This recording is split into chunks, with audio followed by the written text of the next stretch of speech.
story opened with someone drawing on the ground while praying for a great being to respond to the summon. This man requested fame, fortune, power, and wealth. He was desperate since it was the only way he could cure his mother's illness, pay off their debts, and live a better life. He received 3 notifications on his phone. First is that his application for the consumer loan has been denied, and he has a current balance of $110,000, which was due in a day. His total debt amounted to 100,031,891,200 yuan. If payment is not made on time, total debt will increase by 5%. The last text message he received is from someone who was angrily looking for him. This man begged the great being to have mercy on him and care for him. He was willing to offer his humble soul and body to become his servant. He prayed to him to make him his star. Suddenly, lightning struck. It made the man fall on his back. He eventually gained his consciousness. His head hurts. He was also confused because he knew that the last thing he was doing was working on a project at the office. He hurried since he still has unfinished work. But he was surprised when he saw his reflection in a puddle. He was confused if that was really him. He questioned why his face looked like that. He was even more surprised when he saw what's ahead of him. It was a gigantic, almost translucent, magical tree. He had no idea where he was. Suddenly, someone congratulated him. His eyes widened in shock. The great being told him that he successfully summoned him, and as a reward, he may make 3 wishes. It could be anything. His jaw dropped when he saw a talking book. He yelled that it doesn't even exist on Earth. It made him start believing that he really transmigrated.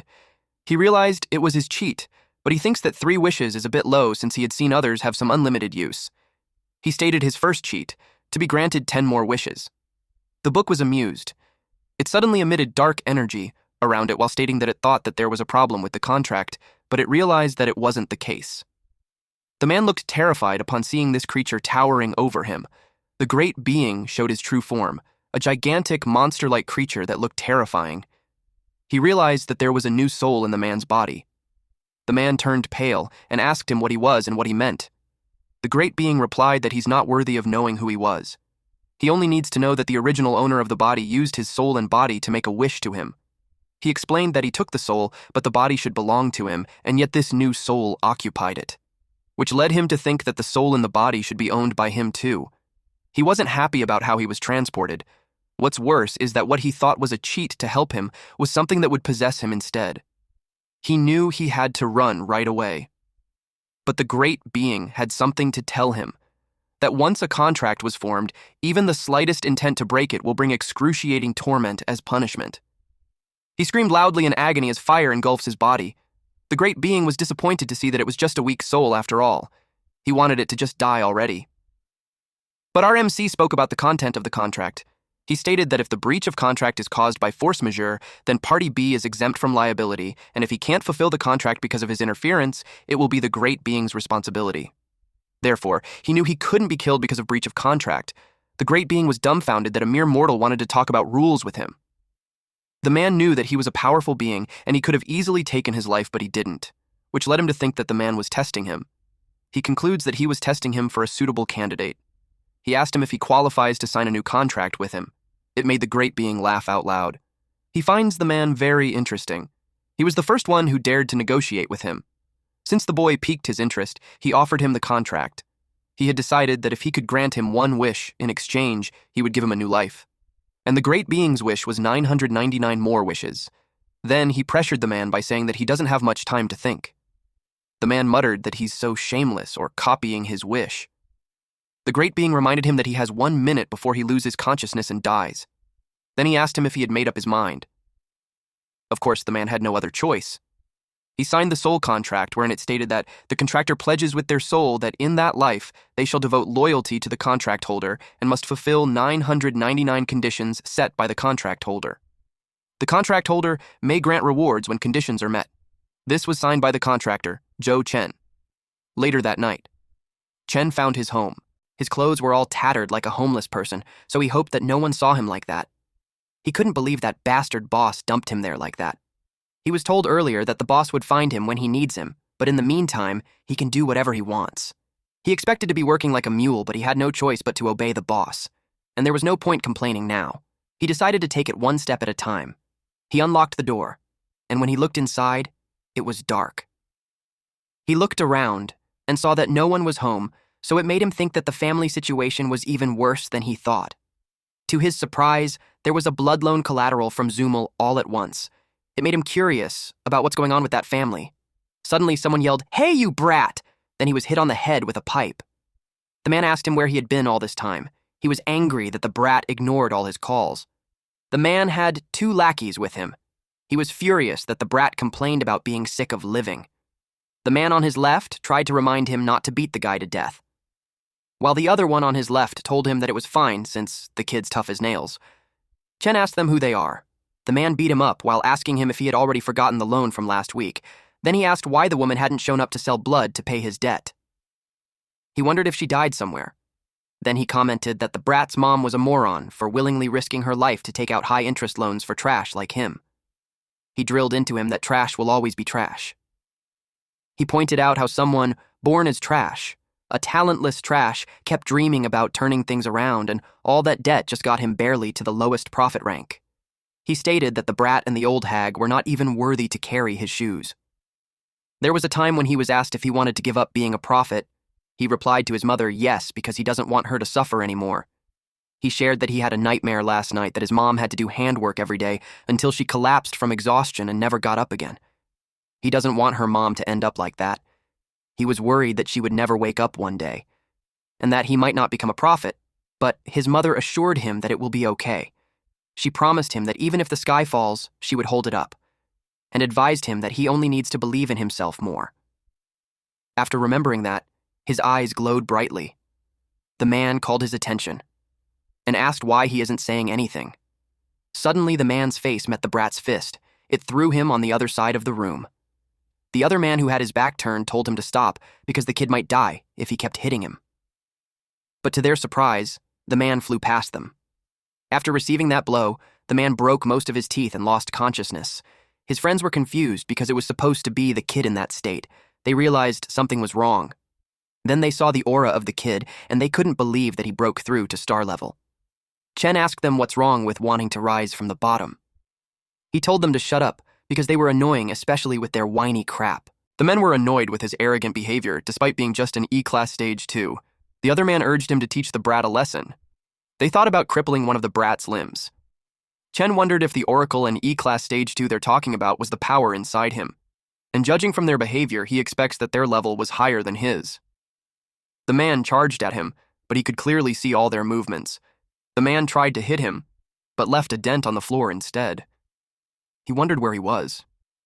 To his surprise, Chen appeared behind him and kicked him down. The other man couldn't believe he could do that when he's just an E-class stage 2. He wondered how he could be that fast and strong. He positioned on Chen's blind spot to break his ribs, but Chen kicked backwards and hit him on the chest. He was surprised that Chen knew about it without even looking at his position. He wondered how Chen became so strong. When Chen approached him, he begged to be spared. He reasoned that they were just following orders from Lin Yu. They were told to come collect the debt. Chen asked about Lin Yu. He instructed the man to tell Yu that he will pay back the debt. Then he wanted him to take others and get lost. The man ushered them out. Chen watched them.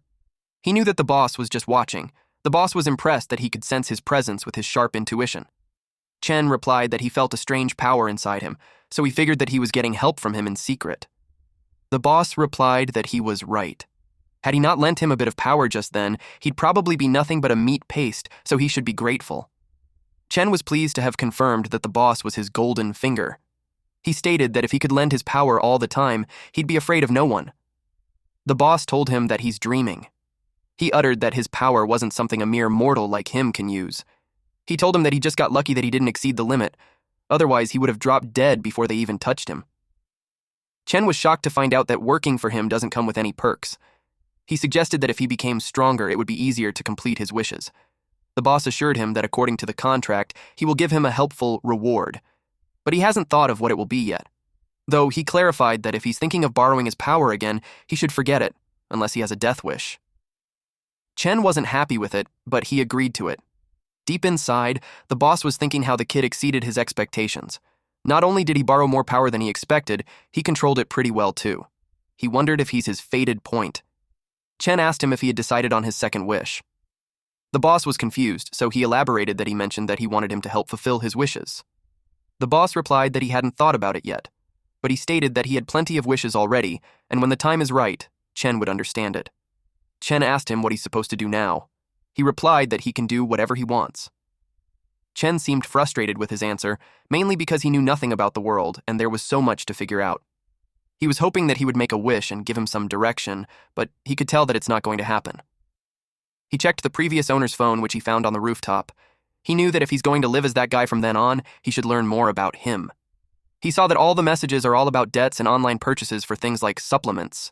It made him realize that being a prophet cost a lot. He also observed that there's not a single message about his family. Until a single message shook him. It was from his big sister, who informed him that their mother fell into a coma and was hospitalized. She told him to go to Tianlin Hospital. At Tianlin Hospital. He arrived full of worry. He saw a woman sitting by the foot of the bed. He could tell that the atmosphere is a little awkward, but he could understand that anyone would be mad if something important as that would be ignored. He guessed that the woman sitting with her shoulder hunched was his sister, Zhou Yueqing, and the person in the hospital bed was his mom. When he saw her, he couldn't help but think she looked different from his memories. He wondered if it was because of him. He apologized to her sister for being late, then asked her how she was. She asked him what his excuse was this time. She asked if it was a training, a breakthrough, or could it be that he's busy summoning gods and doing things? That made him speechless. She stated that their mom worked hard to pay his debts until the moment she collapsed. It made her angry that he couldn't even come see her once when she gave him everything. She yelled that his whole family gave him everything. She added that just to pay his debts, their mom couldn't even afford the ICU. She pulled through with sheer willpower, and their mom almost died. Her tears fell, and with a resigned body language, she expressed that her and their mom were both tired. She gave him a card with 6 months of living expenses and told him that from then on, she'll take care of mom and it would have nothing to do with him. Then she told him to pay the rest of his debt himself, because it would have nothing to do with them anymore. He was surprised and slightly fearful of what it meant. Then her sister made it clear that she's cutting ties with him. When he went outside the hospital, the boss expressed that he could feel his anxiety. He asked if that woman's words hit him hard. But he pointed out how that woman was practically a stranger to him, and the reality wasn't even his fault. Chen commented that he didn't expect the boss to be the comforting type. Then he told him that he's fine and was just reminded of his past. Back then, he was the same, wanting to say something but not being able to get a word out. The boss told him not to let the mess delay his wish. Chen confirmed with him that if he had proven his value to him, he would help him grow stronger. And as long as he becomes strong enough, he can make up for all of this. The boss promised him that as long as he proves his worth. The boss thought about him being his fated point. He hoped that kid wouldn't bring him down. At Right City Yaoye Club, specifically in the presidential suite, someone stated that the profits they got weren't bad, so they will keep increasing investment. This was from a man wearing shades with a cigar on his mouth and girls on each of his arms. He also added to contact them and speed up the recovery progress because the higher-ups won't last long. His subordinate understood it and had one more thing to report. According to their investigation, someone from Area A's organization had trouble collecting rent and 3 people were injured by a student. The boss remembers that there's still time before debt collection starts over there. He assumed that those bastards were trying to pocket some extra cash.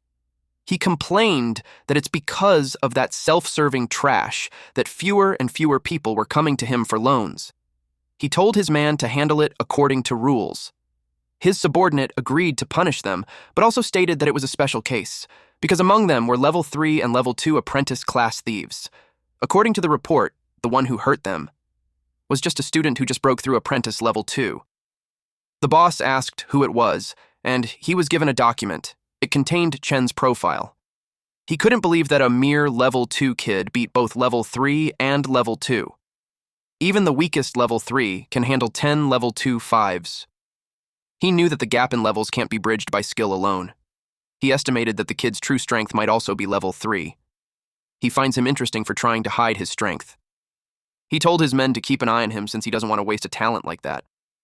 The next day, Chen was jogging around the neighborhood when an old man noticed him. The old man was impressed that he had been up early these days. Chen greeted him back. Then the old man told him that he just got a few batches of A-grade beginner Starlight supplements, only for 400 per bottle. He asked if he wanted some. Chen refused, since he still had some, but he promised him that he would come to him once he ran out. The old man promised him a discount when he did. The old man noticed how he seemed more cheerful than before. He wondered if he got a girlfriend. After Chen left the hospital, he spent a few days getting used to the body and researching. With some of the original owner's memories fusing into his own, he gained a general understanding of that world's basics. People there took special supplements regularly to gain power, and these people are collectively called oracles. The medicine to become a speaker was extremely expensive, and that's the reason he ended up in such a massive debt. He doesn't know what the upper limit was, but he's certain on one thing: that even the lowest rank oracles are far stronger than normal people. After his workout, he muttered that if just taking medicine can make a person stronger, it was no wonder that people spent a fortune to become oracles. Back in his old life, he'd have had to train forever to get results like that. Suddenly, his phone rang. He wondered who could be calling that early. A loud voice blared through his oracles.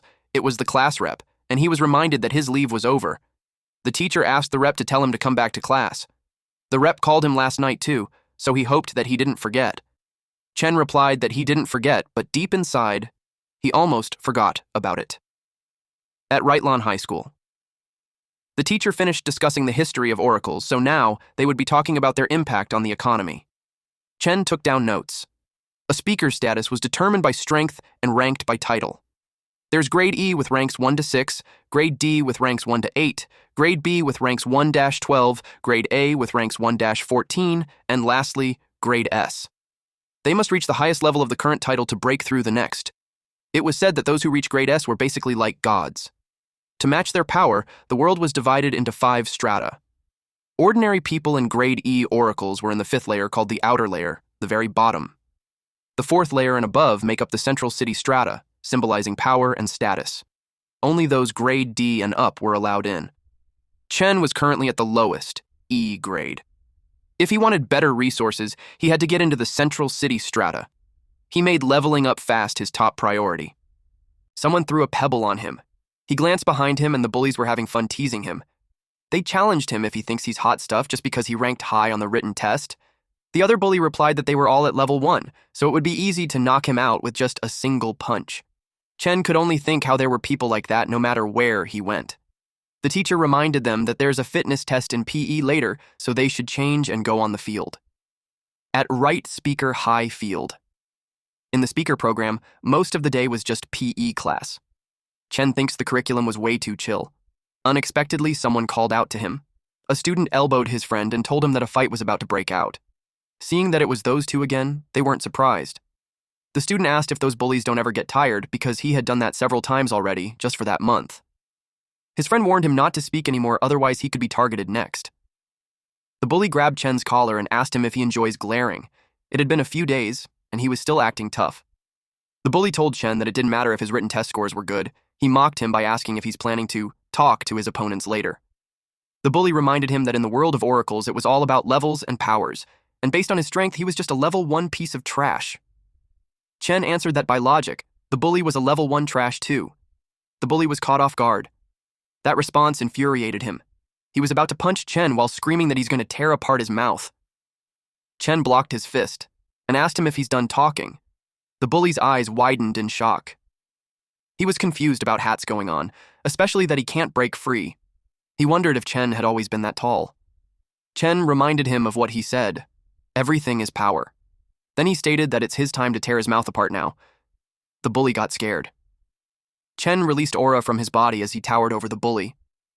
But Chen got distracted from an overwhelming pressure. Someone said that he got guts. The teacher asked him who gave them permission to make a scene in his class.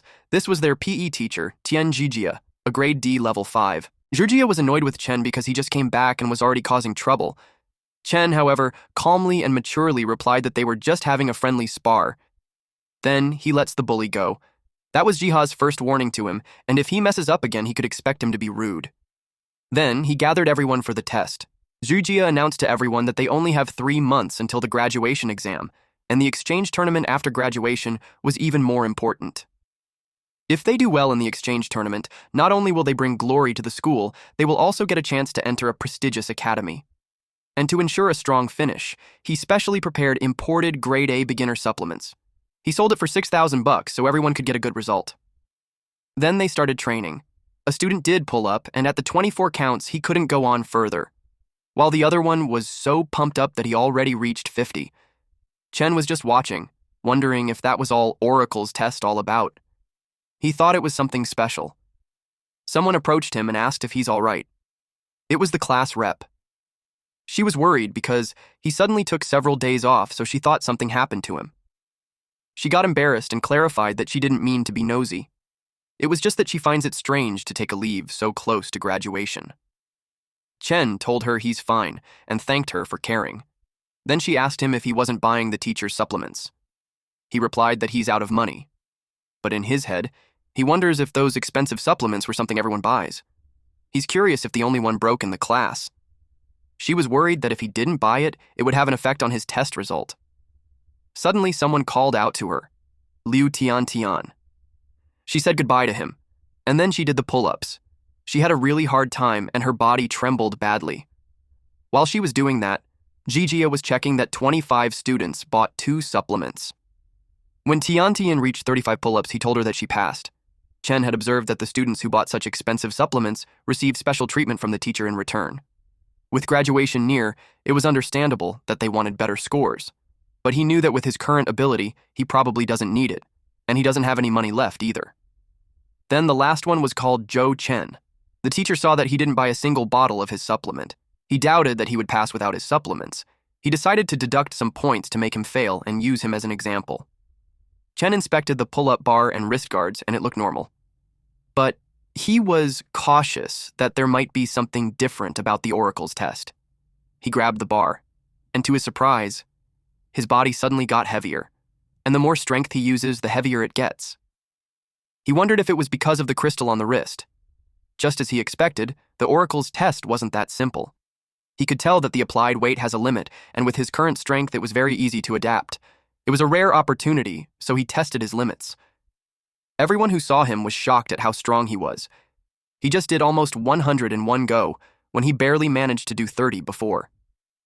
His current score would equate to a 2nd rank. One student shared that when he saw the elite class 2nd rank, it was basically like that. Chen was done, so he hopped down. His classmates surrounded him and expressed that he was amazing. They told him that with his scores, he could join the elite class. They inquired when he ranked up to 2nd and what was his supplement. The teacher was also curious on how he suddenly improved so much. He wondered if he used enhancers. But he knew enhancers were too expensive for normal people, and using one there would be too extravagant. He wondered if he really reached 2nd rank in the last few days. He got worried that the students would find out that he ranked up without his help because he would no longer be able to sell them. He was resentful towards him since he would cut off his profits, and he wouldn't allow that. He was determined to teach him a valuable social lesson. Meanwhile, at the principal's office, someone was surprised to learn that the exchange meet had canceled the 2nd rank matches. The principal was on the phone, and he expressed that for a school like theirs, that gets no support and has no resources, producing a 3rd rank was so hard. The person on the other line empathized with him, but also explained that the government urgently needs more Oracle elites. That's why they decided to shift funding to the top-ranked schools. It was a decision from above that there was nothing they could do about. The principal tried to ask if there's another way, but the person already hung up. He slammed the phone back. It was such a headache for him because the elite class's drug supplies and equipment require massive funding, and their school barely has enough resources to maintain a 2nd rank level. In addition, there were only 3 months left before the exchange, so he wondered where they would find a 3rd rank student. He thought about pooling all their resources and gamble on 1 3rd rank, but that means expelling a bunch of average performing students. He looked at the crystal on the shelf and asked loudly from his senior what he should do. He was worried that the right Oracle Academy was going to fall during his term. Suddenly, someone knocked on his door. It was Jijia. He invited him in. Jijia handed the results of the test to him. Jijia even expressed that the performance was excellent, and he believed that the class will produce outstanding oracles.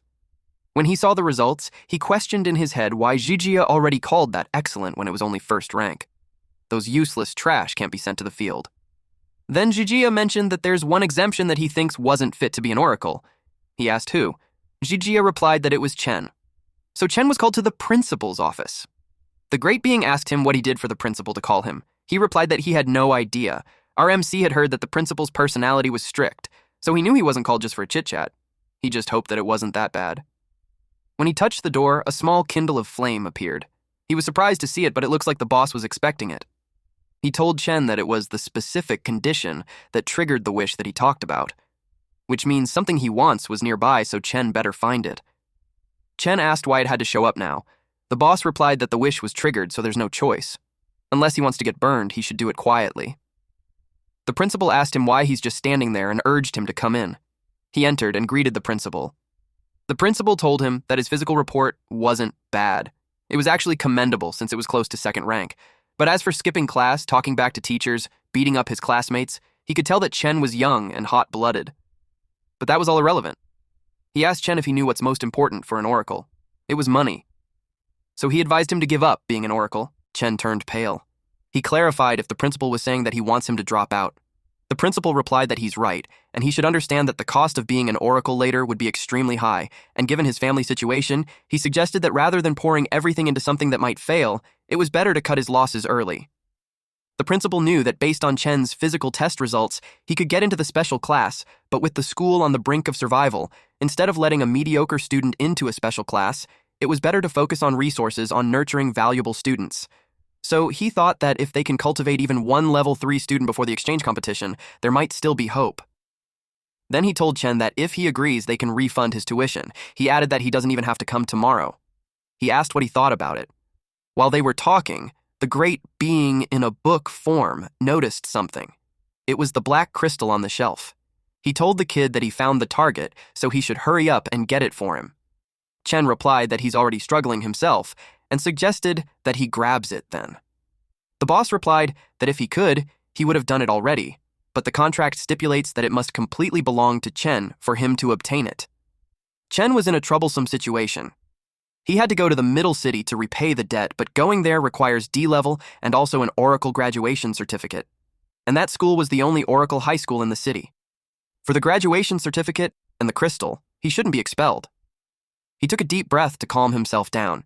He knew it wasn't a dead end yet. As far as he remembers, since the founding of Light Yuzhui, students have only reached E2 level at most. That means to the school, a student above level 2 is without a doubt extremely valuable. So, if he's already at E2 level, he knew he could level up right away. He remembered that the boss said before that there was a reward that could help with his wish. He told the boss that if he hadn't decided yet, he could choose it himself instead. The boss replied yes. The boss had sensed what he wanted. The reward that he requested was borrowed power. The boss refused him because his body can't handle any more of his power.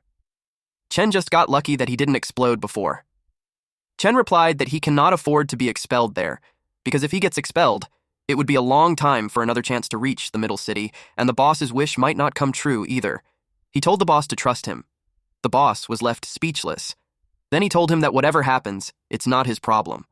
The contract appeared stating that the contractor grants the contractee the reward, which means the contractee can borrow from the contractor anytime, anywhere, and all consequences were borne by the contractee.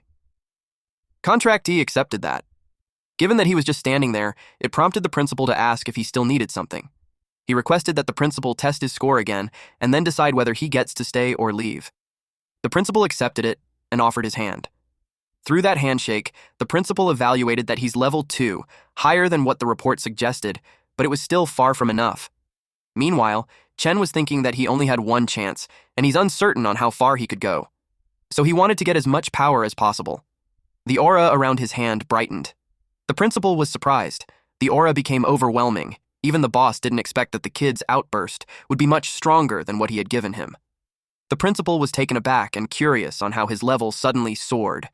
In an instant, he became a full level 4. Chen asked him what he thinks now. The principal realized that heaven never seals all paths. He requested Chen to represent their school in the district exchange competition. Chen was dumbfounded. They sat down for a chat. Basically, the principal wanted him to join the district exchange competition level 4 group to show results to the Ministry of Education. The principal explained that competing in the level group was the highest honor for all the Yuzhui high schools. Their school has been ranked at the bottom for years, and if they don't show some results soon, the ministry will cut funding, so they wanted to focus teacher resources on promising students, and that is why they misunderstood him.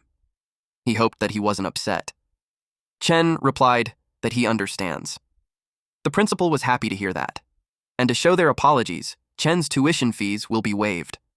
After transferring to the special class, his weekly supply of beginner star energy supplements will increase from 3 to 6. He asked Chen what he thinks of that, and if there's anything else that he needs, the school will try to meet them. He told Chen that as an outstanding student, he will be welcomed anywhere, but he still sincerely hoped he considers representing their school in the exchange competition. And not to exaggerate, but he told him that his decision would determine the survival of the school. Since the principal was offering that much, he realized that it must be important to him. Chen asked what he would do if he wanted the black crystal on the cabinet. The principal explained that it was crafted from a special star crystal the former principal brought back from the Middle City. It doesn't have much use, but it symbolizes the school's spirit. But he knew that if the school was gone, the spirit would mean nothing. So if Chen could save the school, giving it to him was completely justified. Chen assured him that he will do his best in the exchange competition. With that, the deal was settled. However, the principal was curious on how his level rose so much so quickly. He replied that he was training to hide his power. He shared that it was sort of a special training technique, and he was still practicing it, so he hoped that the principal could keep his level a secret. The principal understood. It was because the principal knew that hiding one's level is a technique users use in battle to confuse opponents. He didn't expect such awareness from someone so young. He assured him that he won't tell anyone. He expressed how assured he was to leave the future in Chen's hands. Then a woman came in. He instructed her to take Chen to the special class at once and handle the supplements as he requested. She ushered Chen and explained that the entire second floor is for the special class. Next thing they would do is to register. Chen thanked the teacher. She was curious about his relationship with the principal because she had never seen him so happy. Chen simply replied that they just got along. Meanwhile, someone was running at full speed towards Chen. The man grabbed Che's arms and told him that he really tried his best to plead with the principal, but in the end, he couldn't change his mind. He argues that even if his grades were average, he still has the right to learn. He hoped that after Chen dropped out, he would keep working hard and not give up. The teacher asked him what he's talking about. She clarified that he's transferring to the special class tomorrow, and he was just about to take him to register. Then she told Jijia that the principal wanted to see him. She also shared that the principal was very angry. He knew he was screwed. Nighttime came. Chen was back in his room. He laid on the bed thinking that he had to go from level 2 to 4 in 3 months, and he had no idea how to do that. Even rich prodigies take tons of money and time to level up just once. A poor guy like him leveling up twice in 3 months seemed impossible. He asked the boss if there was a way he could level up all at once by himself. The boss asked him how there could be. And if he wanted his help again, he had to fulfill his wish first. He told him to blame himself for picking such a reward. Our boy replied that he had no choice because it was the only method he could think of at that time. The boss emphasized that he warned him already that he won't be able to use his power for long before it drains him away. Chen knew that. He's not dumb enough to rely on borrowed power to win the tournament, and he achieved great results. He wasn't expelled, and he can freeload supplements. It was better than where he first started. Then leveling up can come slowly. But his focus for now is the debt due in 5 days. He had to figure out how to make some money. At the school. Chen appeared to be disgusted. He also had no idea what was going on. It looked like an abandoned factory. Then someone approached him. The man waved at him and told him to come there. He noticed that Chen wasn't around during roll call, so he figured that he might have gotten lost. He was in charge of the whole class, and it was difficult to manage everything, so he apologized for the oversight. He introduced himself as Mr. Zhang, the elite class homeroom teacher. Chen expected the teacher of the elite class to be super strict, but he was surprisingly easygoing. He was curious if there were no other teachers in elite classes.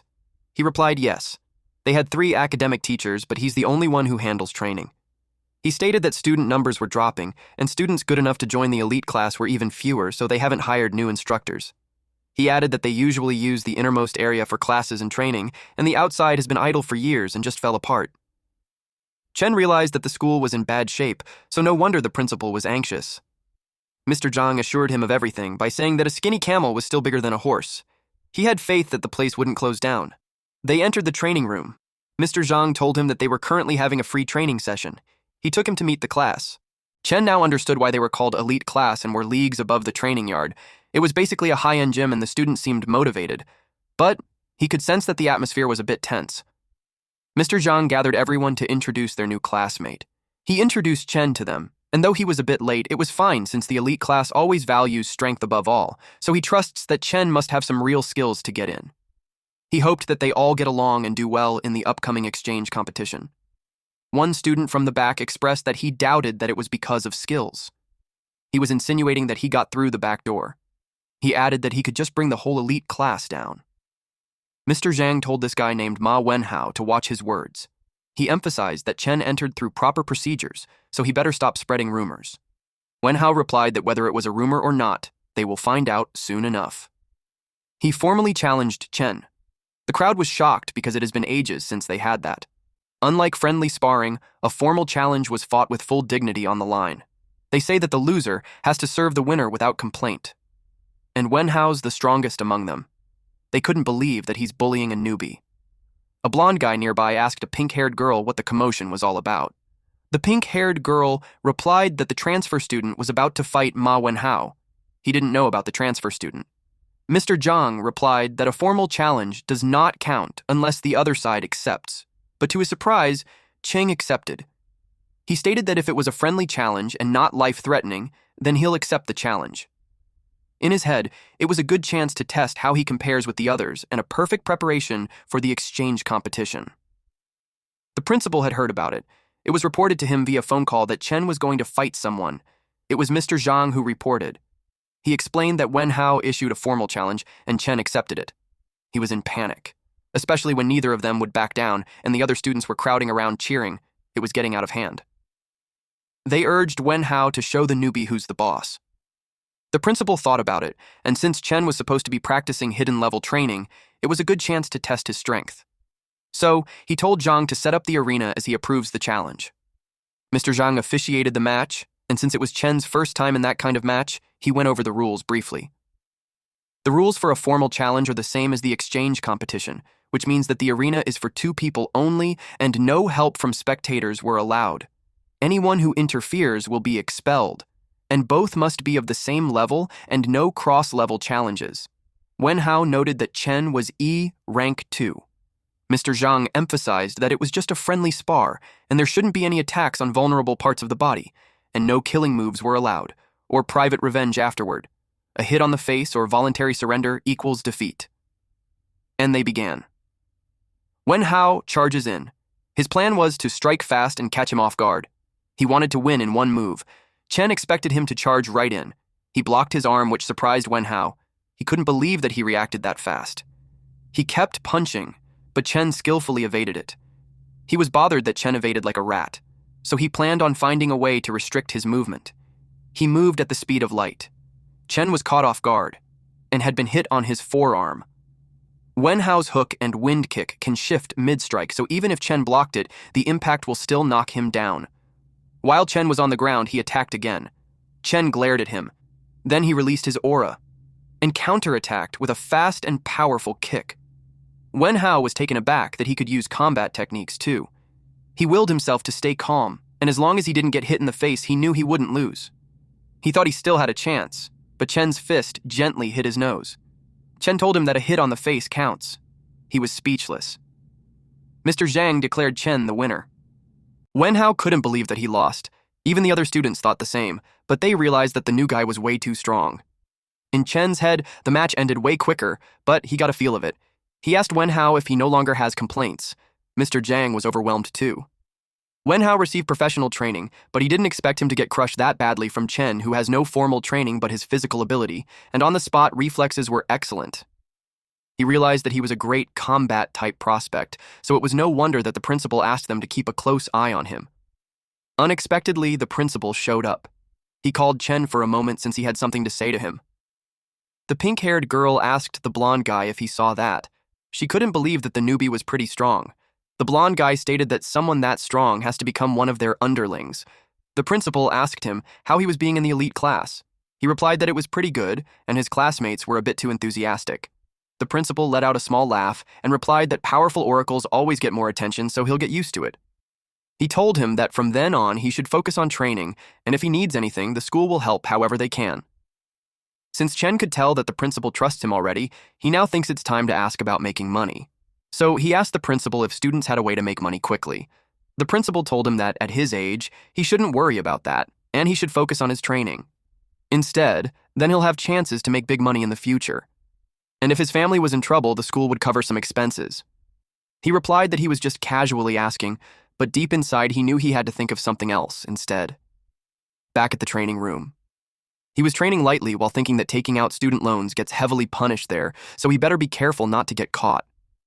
He kept thinking about how he could make money when someone approached him. It was the blonde guy. He wrapped his shoulder around Chen and told him that the match was awesome, and he even got to talk to the principal directly. It made him question who he truly was. Chen asked him the same question. Someone called the blonde guy Shen Jirui and told him that he was being rude. It was the pink-haired girl. She apologized for his behavior and clarified that he doesn't mean anything bad. She introduced herself as Su Xiaoxia, then she introduced Jirui. She told him that they are technically his seniors, so if he has questions, he could ask them. Jirui concluded that they were a 3-person team now, and as the leader, he will take good care of him. Deep inside, Chen was thinking that they're weird. Jirui asked him where he learned the move that he used earlier. Chen had no idea what he's talking about. The blonde boy was surprised that he didn't know what a combat technique was. What's more surprising is that the move that he used was just based on reflexes. He commented that it was brutal and Wenhao would go nuts when he found out. He had been showing off that technique everywhere since he learned it, but turns out he was a poser. Xiaoxia volunteered to explain. She informed him that combat techniques were powerful special moves and prophets can learn them via scrolls or memory stones. Their effects and power varies depending on mastery. There were many kinds of combat techniques. Strong prophets tailor their technique sets to their combat style. The move Wenhao used on him during the match was a D-rank technique called hook wind kick. After learning that, Chen wasn't surprised that he couldn't block it. He thought that if he has combat techniques too, he might have a better shot at the inter-class exchange match. He asked if combat techniques were rare. Jiaru replied it was pretty much like that. It was also ranked, and the stronger it was, the rarer it got. He explained that the school teaches basic ones, but for powerful techniques, they usually need to buy them or have a big shot to share one. The market price for an ordinary D-rank technique was around 500,000. Chen was shocked to hear that because that's several months of loan payment. Jiaru told him that he had some, too. They should spar next time so he could show him. Xiaoxia had one too. To Chen, it sounded like they casually have 500,000 tier stuff.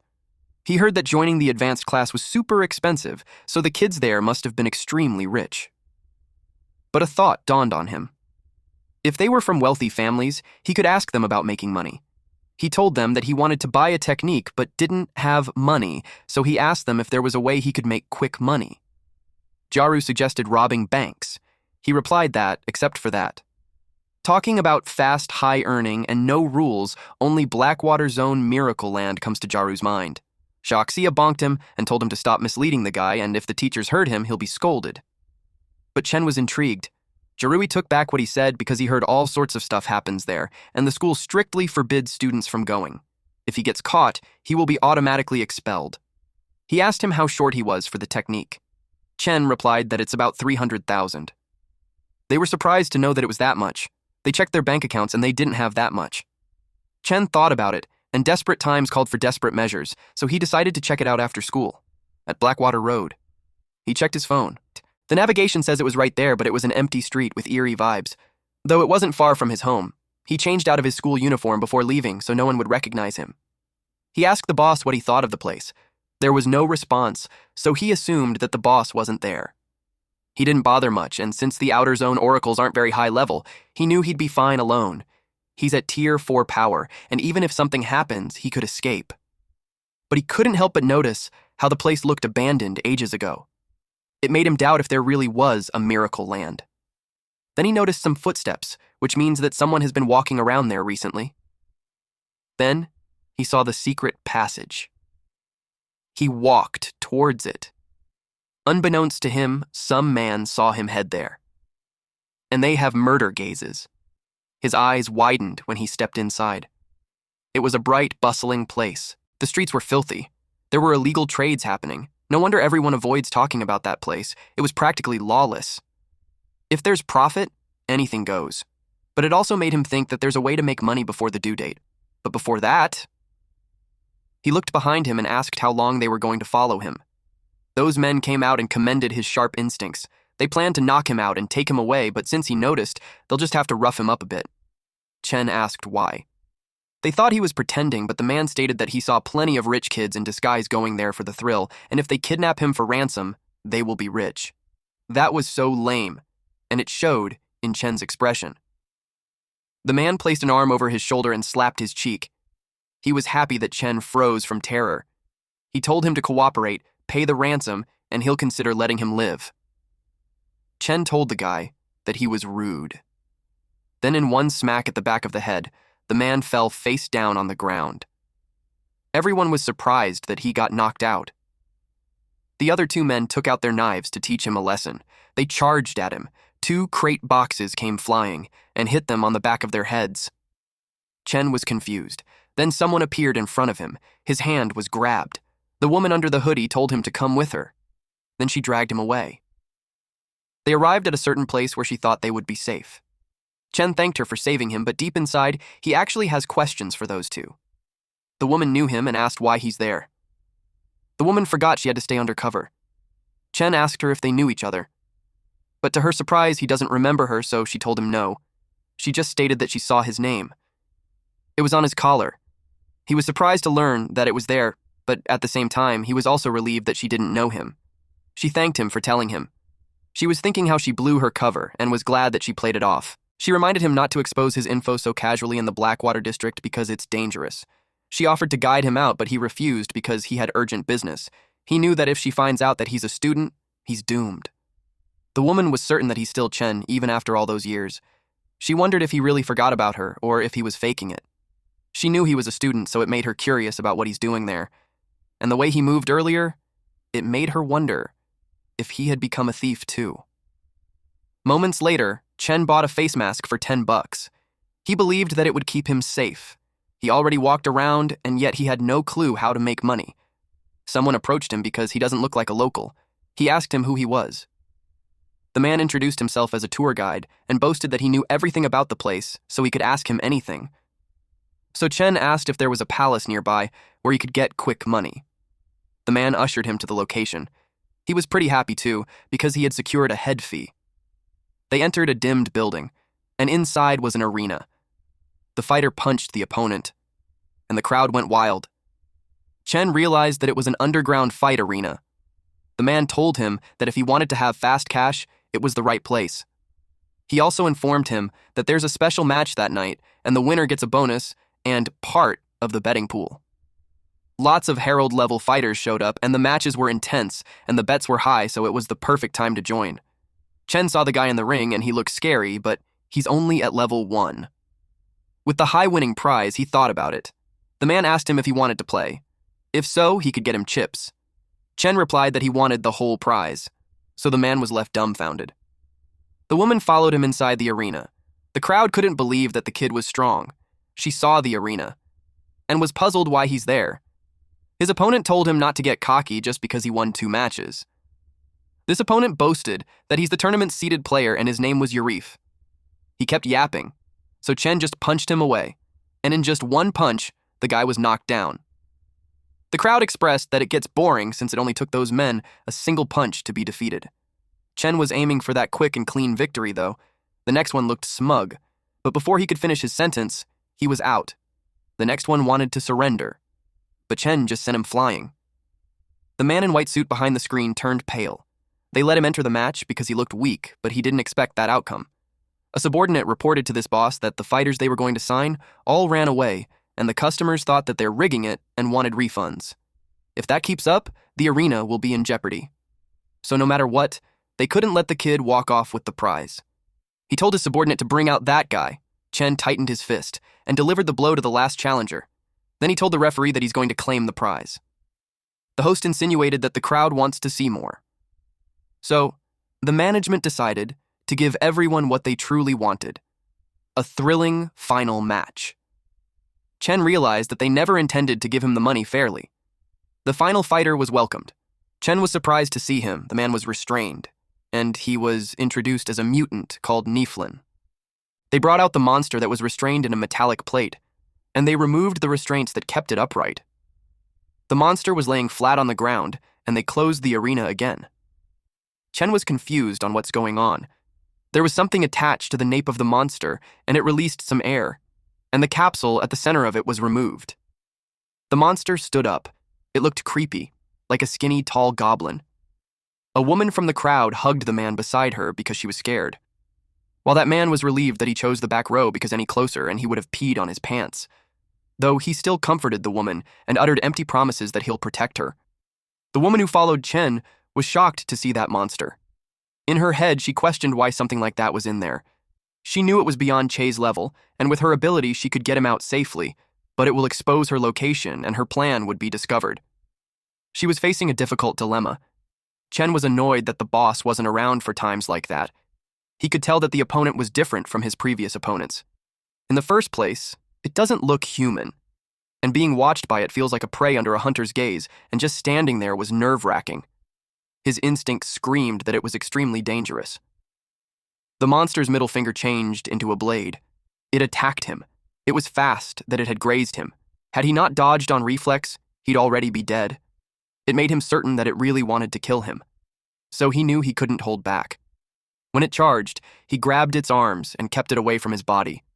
Still, he was being pushed back.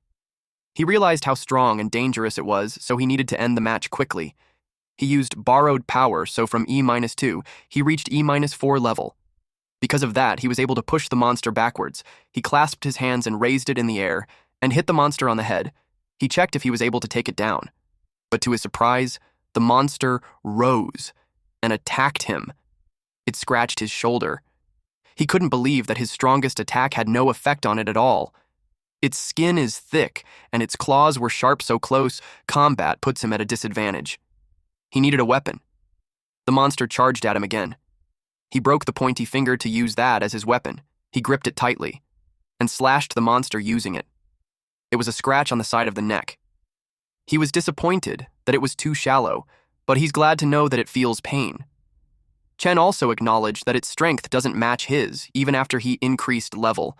If he could get close to it one more time, he knew he could finish it. Unexpectedly, the monster emitted smoke. He wondered if it was poisonous gas, but then he realized it was just regular mist.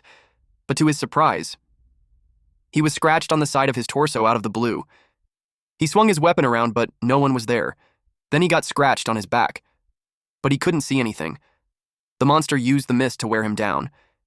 He knew it was scared that he'd find its weakness, so it's not making any big moves. And even if he survives the attack once, if the leverage time was up, he's still done for. That is why he couldn't let the match drag any longer. Our MC was determined to locate it. He willed himself to stay calm and focus on his senses. His eyes glowed brightly as he focused. He could see a faint green mist. That kept moving. Eventually, he found his target. And when it attacked him, he grabbed it. The monster was surprised. Chen cut off its arm. The monster bled a lot. He found his chance, so he stabbed it. But unexpectedly, his heart pulsed, and it gave him excruciating pain. He wondered if it was because he reached his limit. The monster saw the chance to swat away his weapon. Then it released its long tongue and hit him on the torso. Chen refused to give up, so he used the borrowed power again. He grabbed the tongue that had stuck on his torso and pulled the monster towards him. Then he opened his mouth using both hands. He spread it real wide. He gave all his force. The monster was in pain, until Chen broke the monster in half completely. The boss of the arena asked about the situation, but his subordinate couldn't see anything from the screen. Eventually, the fog cleared. The boss asked if the kid was dead, but when the boss saw the arena, he turned pale. The woman who stalked Chen wondered how it was possible. The crowd went wild as they cheered for the kid. Chen stood there holding the broken monster. Then he threw the corpse on the ground and glared at the guards in the arena. It spooked them. The boss of the arena asked how it was possible. He couldn't believe that the kid actually won, especially when he spent a fortune to buy that monster from the city. The host announced to congratulate the contestant for becoming the champion of the tournament. He was told to follow the staff to claim his prize money. He was ushered backstage and was given the prize money. The briefcase contained a total of 510,000 gold. He was about to grab it, but they closed it shut. The boss of the arena told him to wait. He told Chen that he changed his mind. Then he offered him to become their contracted fighter and compete according to his arrangements, and only then could he keep the 510,000 G or he could take 110,000 G and leave. Chen glared at him and asked him what he meant by it. The boss complained that all his contracted fighters ran away and he killed his main event fighter. And he paid a fortune for that monster. He claimed that Chen broke the agreement, so he has to compensate him for his losses. Chen told him that he didn't stipulate any conditions for extra matches, and when he went up the stage, the boss of the arena told him something. That there should be no questions about identity, and going on stage means he automatically signs the life and death agreement. Thus, killing the opponent or being killed on stage carries no responsibility. This means that whether or not to kill the opponent is entirely up to the fighter. The boss of the arena was infuriated, so Chen made sure to claim 510,000 G and not a single coin less. The boss of the arena pointed a gun at him while telling him that he can't just walk out of there. Chen grabbed his hand and squeezed it, breaking the gun. He asked him if he really thinks he can stop him. The man yelled loudly because it left his fingers broken. He ordered his men to kill him. Several men in black suits surrounded Chen and pointed their guns at him. Chen sighed. The crowd heard the gunshots. The woman heard that it came from where Chen went. It was followed by a man being thrown out the window. The crowd was shocked. They asked if a movie was being filmed because it was over the top, jumping down from that height. The woman could already tell what's going on. Chen hit the man and made him lose a tooth. He faced them while holding the briefcase. Several gunshots were fired at him. He grabbed the head of the man who fired. Then he pushed him outside. After that, Chen escaped and the men chased after him. They sent people to block the back streets and exits. At this point, Chen's heart was hurting because he used too much borrowed power. Worst of all, the wounds on his body were worsening. To his surprise, someone grabbed him. It was the woman whom he met earlier. She covered his mouth while the men from the arena looked for him. They hid in a dark, narrow alleyway. When the men left, she let him go and told him that it was safe now. Chen remembered her. She told him to save his strength. She shared that she knew a secret passage where he can get out safely. She led him there and instructed him to go straight, and he'll be out safely. She advised him to leave before they surrounded the whole area. He looked back at her, but she urged him to leave quickly. Chen thanked her. Then he started running. She made a call and got scolded that she went to the Blackwater district again. The person on the other line called her Lin N. She told her that she has something for Grandpa. She reported that she found something unusual. A few hours later, Chen arrived at his room. As soon as he's inside, he fell to his knees. He was in excruciating pain. He's already pale and sweating heavily. Then he fainted. His stats showed that he's at rank E level 2, with the ability Borrowed Force 1, and he still has 999 remaining wishes with 0 rewards. He has 510,000 to pay off his debt, which brings down the total debt to 99,808,912. There was a memory of someone in a hospital bed. This mother told his son that the illness might improve in 2 or 3 years, but she lied. Her illness won't get better in 2 or 3 years.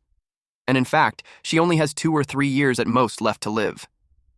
She expressed that she really wants to see him again, to see him get married and have children, to slowly grow old, and to touch his face again. It was a video played on the cell phone. Then the mother apologized that she doesn't have any strength to stay with him any longer. She told him she loved him. The son cried on her side. The mother was already covered in blanket as the phrase, "especially loves you," echoes in the son's head. With that, Chen jerked his eyes open, tears streaming down his face. He was surprised, and when he looked out the window, the sun was already up. He recognized that it was Zhou Chen's home, and he was still alive. It was thanks to that dream that he was able to wake up, even though so much time had passed. The boss asked him if he's already awake. He asked the boss where he had been the past few days. The boss replied that he has a lot of things to deal with in other places, too. But when he came back, he found him passed out in there. He told him that he was in bad shape for 2 whole days, and he thought he wouldn't make it. He asked him to explain. The boss knew that he went to a place where people fight each other while he was away, and he used too much borrowed power to defeat a monster, almost getting a backlash from it. The boss scolded him since he already told him not to use his power excessively, and he used it recklessly while he was gone. He could have died. Chen reasoned that it wasn't reckless because it was out of necessity. He told him not to get too worked up. The boss asked him if he thinks that he could bring him back if he dies. It was impossible, because reviving him had already used up most of his power, and if he dies again, he won't be able to save him. He nagged at him that since he already experienced life and death, he should value the chance more. Chen was surprised that he'd say something like that, but he agreed with him that he should treasure the hard-won chance. The boss was glad that he understood. Then he mentioned that the half-human creatures that Chen mentioned doesn't sound like something from their world. Chen didn't bother about it because he's never going back to that hellish place again. He thought about the girl he met there but decided to forget about it because there was no one thinking about it. He decided to just focus on leveling up, and then he remembered the money. He opened the briefcase and was relieved to find the money still there. The boss asked him if that was the reason why he went to the arena. He explained that with that 510,000, he doesn't have to worry about paying his debt until the exchange meeting was over. That way, he can focus entirely on leveling up. And then, before he heads to school, he has to treat the wound on his abdomen. The small injuries healed on its own, but the one in the abdomen didn't. He needs to go to the hospital, then there's school training, and before all that, he had to go to the bank to deposit the money. He complained how busy he was, in the hospital. The doctor told him that it was nothing serious. Although it's a penetrating wound, it was healing well. He was told to keep it clean and not get hurt again. The doctor told him that healing that fast wasn't something normal people could do. So, the doctor asked if he was a prophet, and he replied yes. Then the doctor informed him that prophets get injured often and their hospital has a promotion. If he gets a card, he could enjoy discounts later. Chen refused it and expressed that he wanted the regular medicine. The doctor gave him a special anti-inflammatory. Chen was relieved that the monster's tongue wasn't poisonous. He felt relaxed, but his eyes itched. The doctor gave him the medicine and told him to just pay it outside. He saw that there's light in the bottle, so he asked about it, but the doctor told him that he doesn't see any lights and it was just a regular anti-inflammatory for prophets. He got confused because he could clearly see it, and it didn't seem like an illusion. He wondered if he's the only one who can see it. The doctor thinks he might be hallucinating from stress. He explained that it's normal for prophets to be stressed, then he tried to sell him a counseling program. After that, he exited the room. He could see medicines and people glowing. He wondered if it's because he's a prophet. The difference between ordinary people and prophets is whether they have been enhanced by star energy. He wondered if it was the light given off by the star energy. He wondered if it was because of the fight.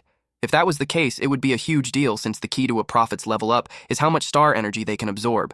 And if he can really sense star energy, it would be much easier to absorb it. Someone caught his attention. The man passes by. This person's star energy was extraordinary. The man glanced back because he felt that he was observed, but he knew there weren't any strong people there.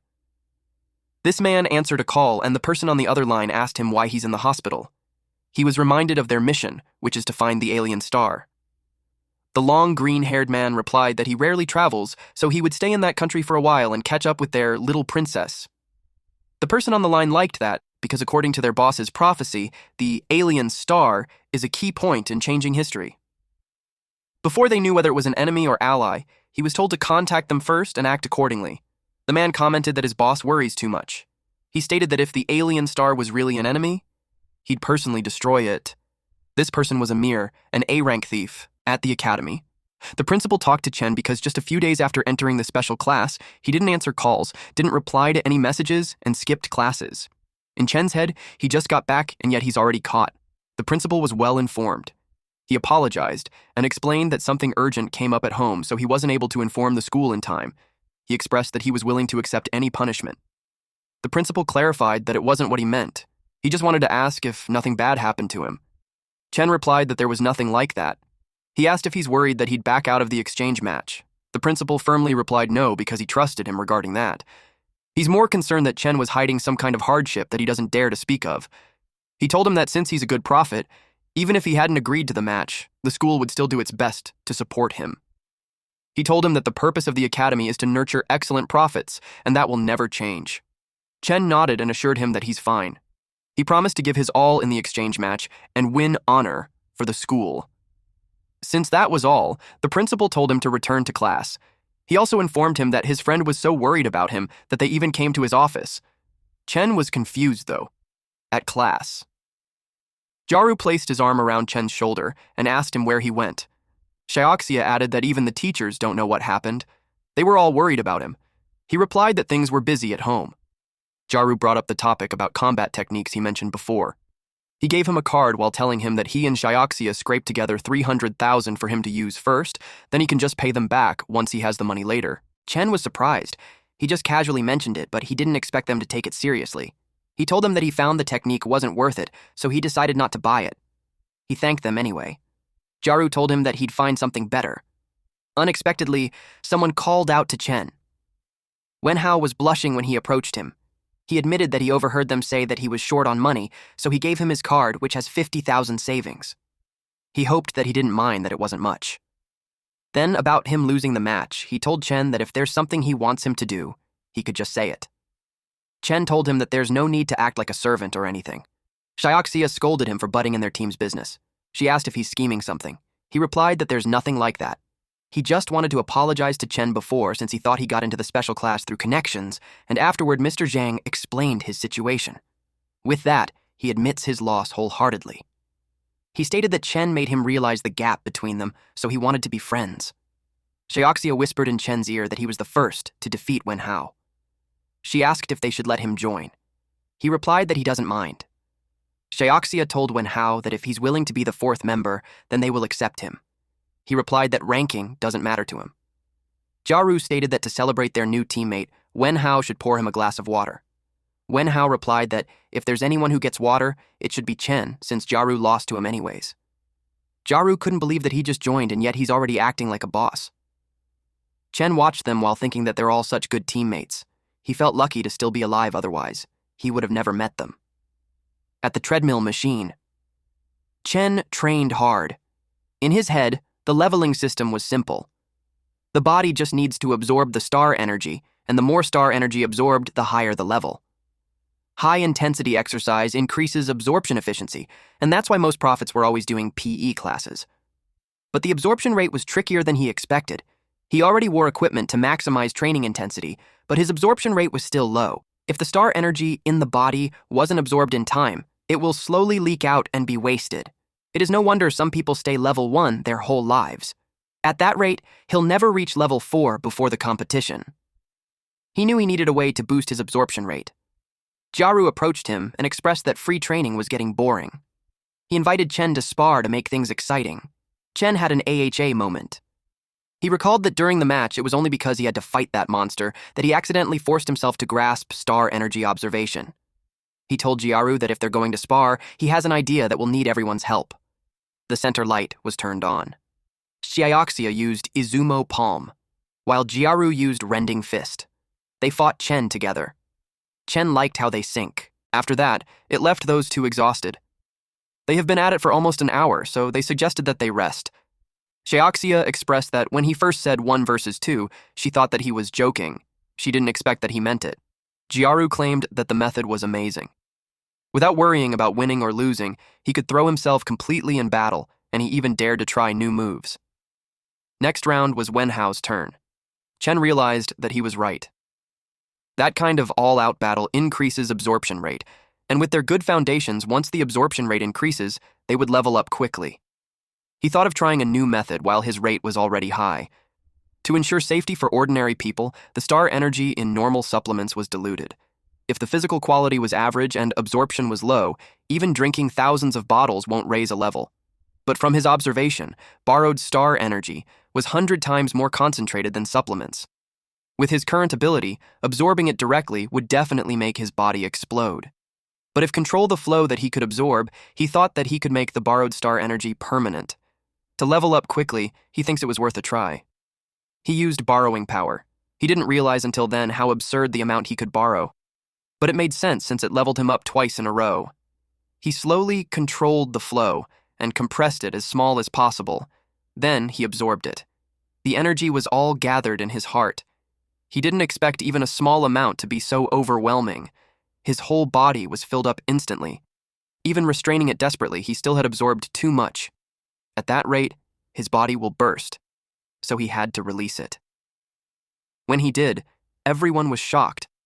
At first, they thought it was an earthquake, but soon after, they realized it was him. Their jaws dropped when they saw that his star energy suddenly skyrocketed. The boss appeared and asked him what was happening. He couldn't believe that he absorbed his energy. Chen expressed that he tried to control the amount he gave him down to what he could handle, and luckily, it worked. The boss was in disbelief that he absorbed the star energy and didn't die. It made him think that he truly is his destiny point.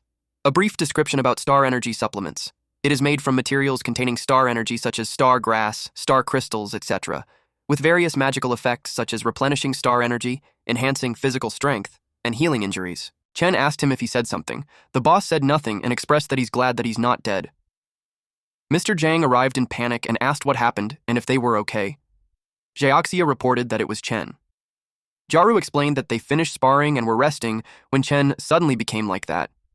Mr. Zhang couldn't believe that strong star energy was overflowing. He instructed Wenhao to bring the measuring device. It showed that he's at level 3. Everyone's jaw dropped. It was the first level 3 in their school in ages. He hurriedly left to inform the principal at once. Xiaoxia inquired how he leveled up. She wanted him to teach her. He replied that he was just training like they did just then, and she'll eventually level up soon. He didn't expect that it would cause commotion. Because of that, he took a mental note to try it at home instead. Jiaru believed him since he felt so pumped up after sparring. Xiaoxia confirmed if they spar more, they would level up like him. Wenhao told them to stop resting so they could train since it was his turn now. While they were sparring, Chen noticed that the boss didn't curse at him this time.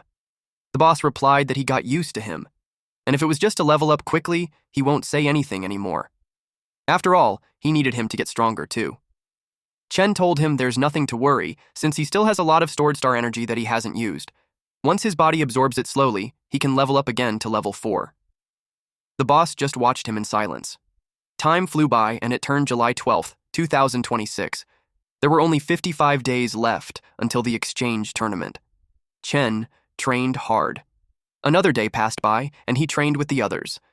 Days flew by with him just focusing on leveling up, until eventually, September 6th, 2026 came. It was the day of the exchange match, at the exchange tournament venue. There were so many people. Xiaoxia couldn't believe that she's actually standing on that stage. She shared that if her mom knew, she would cry from excitement. Jiaru heard that more students were participating that year than ever. Wenhao asked Chen if he's ready for the level 4 matches. The gap between level 3 and level 4 wasn't that small. He felt bad, since if they had more time together, they might have been able to fight together. Chen reassured him and reminded him that participation was enough and losing or winning doesn't matter. And if it was dangerous, he'll just forfeit. Since the rest areas for level 3 and level 4 were in separate areas, they had to split up. Jiaru told him that if they finish early, they will come cheer for him. Xiaoxia wished him luck. He waved goodbye. The time for him has come. He decided to go get ready. At the VIP stands, the principal expressed that it was his first time in the VIP area. Mr. Zhang replied that it made sense since their school only ever joined level 2 tournaments before, so they never got that treatment. A person arrived and happily greeted him. It was old Wang. They shook hands. Wang Mingyuan, the principal of Yunxiang, congratulated Hu Wei, the principal of Leitian. Mingyuan expressed that he didn't expect Wei to bring level 3 and level 4 students in such a short time. He replied that it's all thanks to his students' hard work. He just did his best to meet their needs. He also thanked him for notifying him about the changes. Mingyuan expressed that the new rules that the central authority had planned are planning to increase subsidies for winning schools, and to get those subsidies, competition would definitely be fierce. Someone arrived. He commented that it was no wonder it was noisy because the country bumpkins were there for the first time. Wei got offended, but Mingyuan told him to calm down. He informed him that the men were the principals that have won in the past tournaments, so it's better not to clash with them. Wei replied that it was in the past, and the tournament hasn't started yet, and no one knows who will win this time. The principal of Shuogang Academy, which was the champion last year, was Li Tuo. He replied that, as expected, the more useless the dog, the louder it barks. He told them to enjoy their time, and if they don't remember the scene well, it would be too bad because they won't get another chance. We scoffed in response. Mr. Zhang whispered to him that it was their first time at such a high-level tournament, and he's worried if the kids would be okay. Wei asked him what he thought of the students. Mr. Zhang replied that they were amazing, especially Chen. Since his talents weren't worse than those drugged-up prodigies from elite schools. Wei agreed, and replied that the only thing they needed to do was to believe in them. A black-haired woman with eyeglasses was on the stands holding a card saying, Lei Tenwo. It was her first time in a place like that, so she was nervous. It made her wonder if Chen was okay. When she first heard Chen was competing, she couldn't believe it. A week ago. Ever since Chen transferred to the special class, she hasn't seen him for a long time. She doesn't know how he's been. But now he's the school's superstar. He even represents the school in a level 4 tournament. She expected that he wouldn't even bother talking to someone like her from an ordinary class. She tripped. Fortunately, someone caught her. Chen asked her if she was okay. She was surprised to see him. She thanked him for helping her and asked why he's there. He replied that he saw her pass, so he just came to say hi. She expressed that she thought after he joined the special class, he didn't want to be friends with her anymore. That was nonsense, since to him, friends are friends that don't change because of status. It made her smile.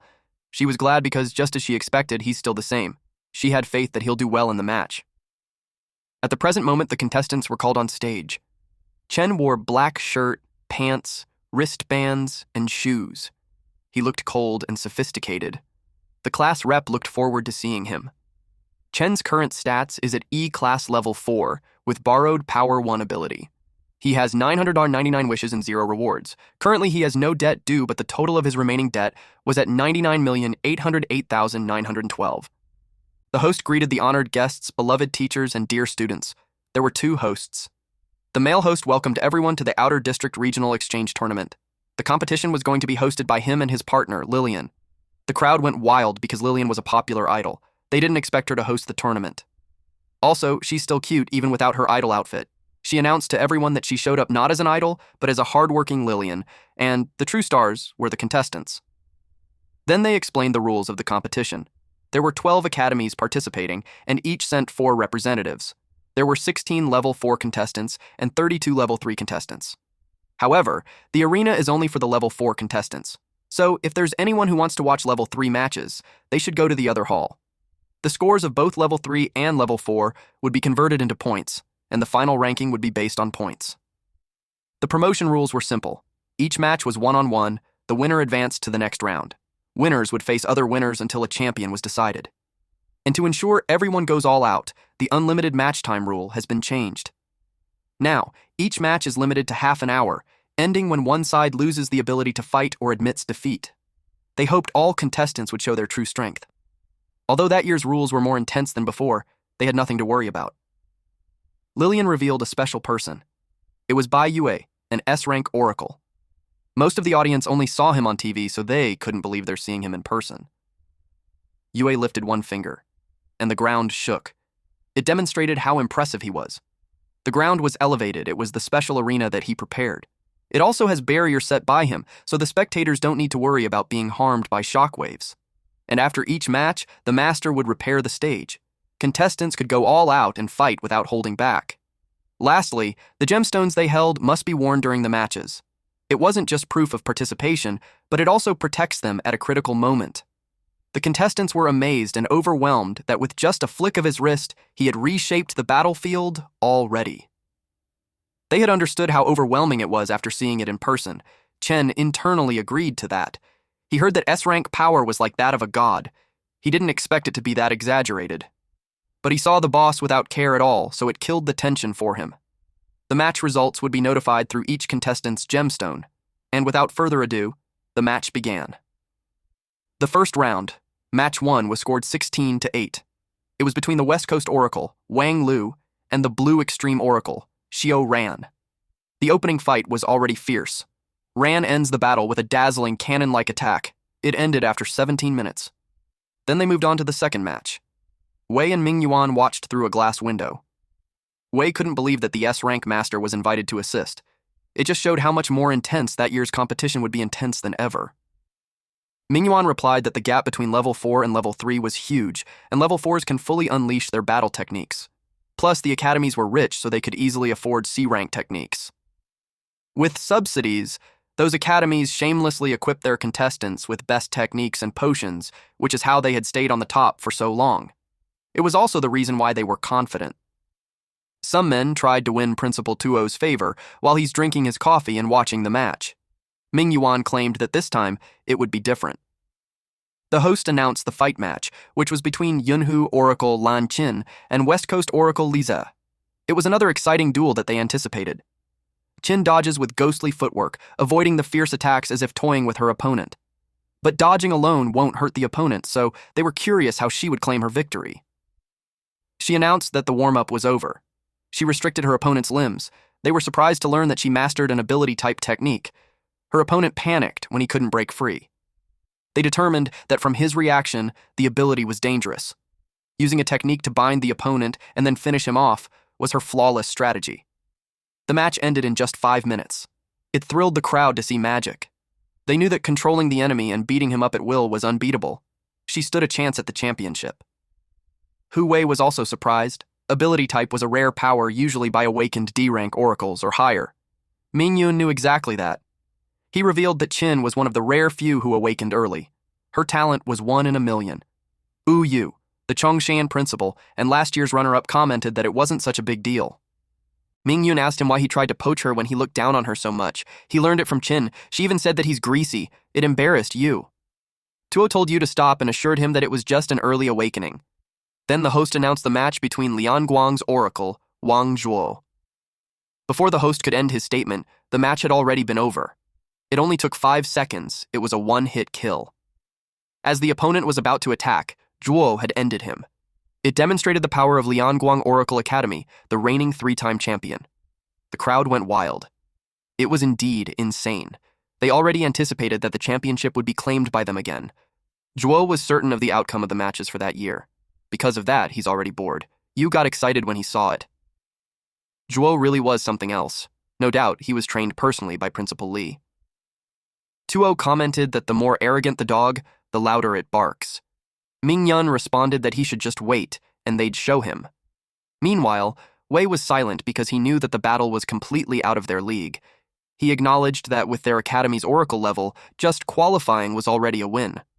If Chen could even win one match or at least put on a good show, then it would be a huge gain. In the 7th match, the Shaiman Oracle's contestant came out victorious after 20 minutes. After that, they had a short break before the last match of the 3rd round began. Cho didn't expect to be in the final match. It made him intrigued on what kind of opponent he'd face. The boss didn't care about those details. It suggested that he borrows the power and finishes it quickly. Chen explained that students at that stage usually only reach level 4, so borrowing up to level 5 would be too eye-catching. If he's investigated, it would be a problem. Someone was in the hallway and told him that he had bad luck for reaching the final match. It was Qin. She told him that Chen was up against Chongshan Oracle's Lei Che. He's one of the top contenders for the championship of that year. His signature technique, Thunderburst Kick, was so strong, even D-rank fighters can't withstand it. Chen replied that using such a powerful technique in such a lower-level tournament seemed dangerous. She explained that the gemstone he received before the match could block one fatal blow, but his body won't come out unscathed. It showed how cruel the funding battles between academies are. He thanked her for the warning and inquired why she's helping him. She replied that their principals were friends, so she became sort of his ally. The goal was the same, to take the first place from those arrogant elites. She hoped that he would at least play the role of ally and help her out one bit, but since his opponent is Lei Che, she could just wish that he'd wear down his stamina. She wished him good luck and elfed. It made him wary if Che was really that dangerous. The last match of the final round began. Everyone had been getting impatient. Chen stepped out. The crowd went wild. They didn't expect him to be in the last match, so the crowd was thrilled. Chen was caught off guard with the warm welcome that he received. Then Lei Che was introduced. Chen realized that people weren't talking about him. Che came out in a flashy way. A superhero entrance for someone who doesn't have plot armor, huh? And the crowd went wild. He was so confident. Chen had a serious expression on his face when he turned towards him. It was unexpected that the final spotlight battle would go to Chongshan Oracle's contestant, Lei Che. He became an oracle at age 12, and in just 4 years, he reached level 4. Not to mention, he once earned a national certification and a guild invitation. Calling him a new era genius wouldn't be an exaggeration. The crowd cheered for him. His female fans went wild too. Tiantian noticed his fans club while no one's cheering for Chen. The woman behind her replied that it was natural. She stated that Che was handsome and strong, so having no fans would be abnormal.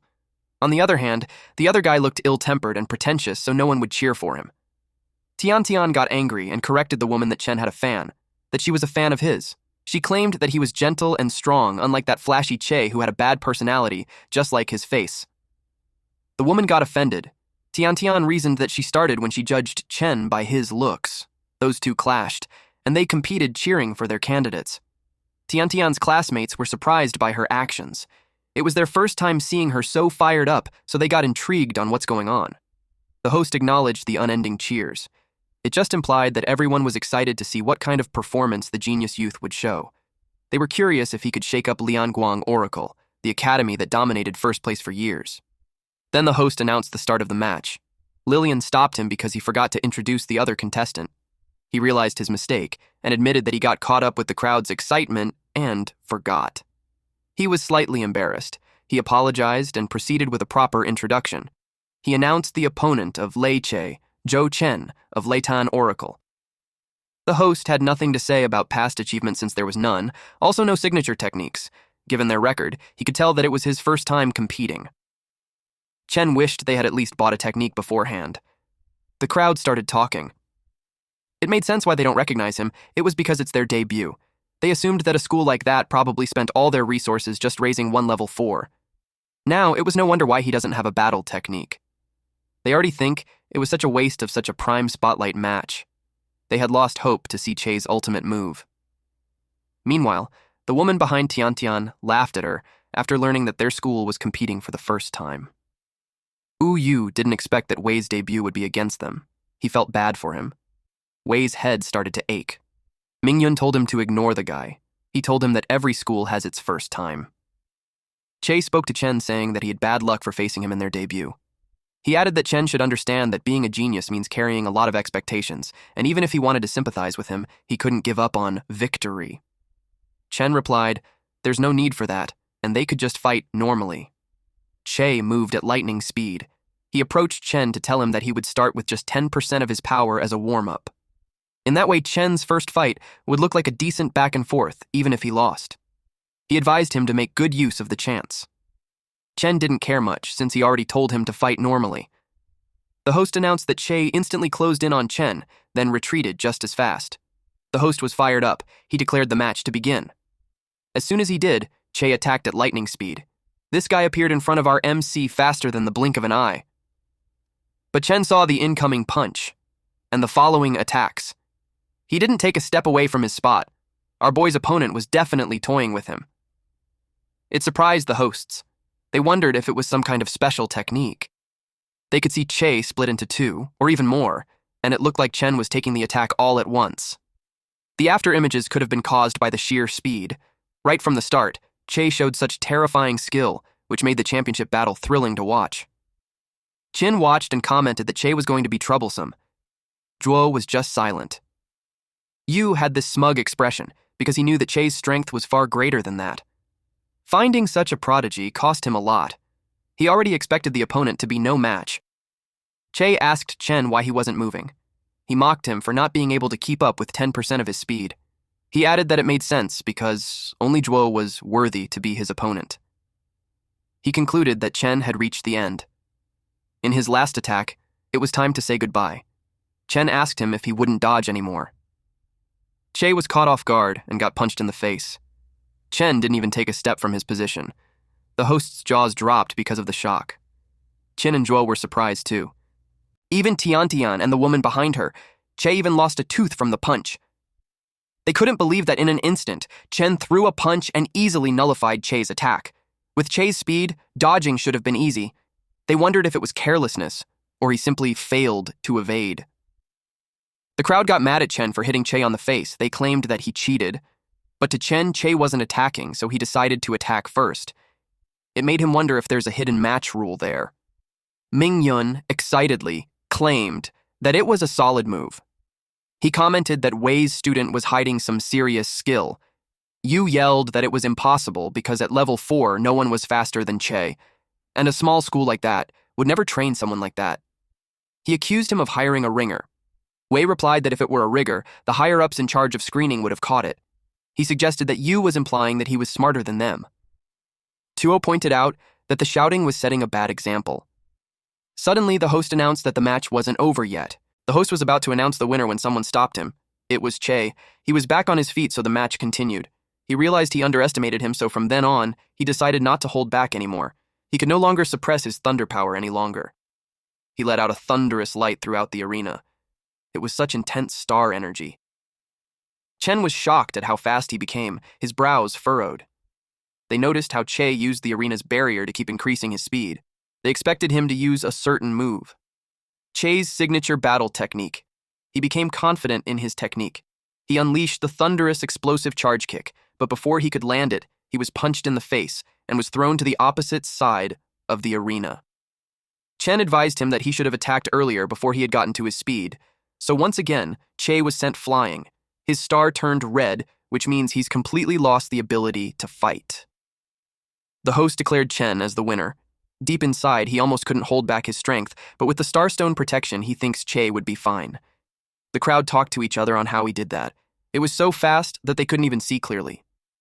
In the quarterfinals, the first match was between Li Yue and Zhao Qing, in which Yue of Radiant Light Division emerged victorious. The second match was Lan Qin versus Sun Ming. The third match was between Wang Zhou and Xia Hao, and the last match was Xiaoran versus Zhou Chen. In the quarterfinals match 2, Lan Qin easily won, the same for Zhou in match 3.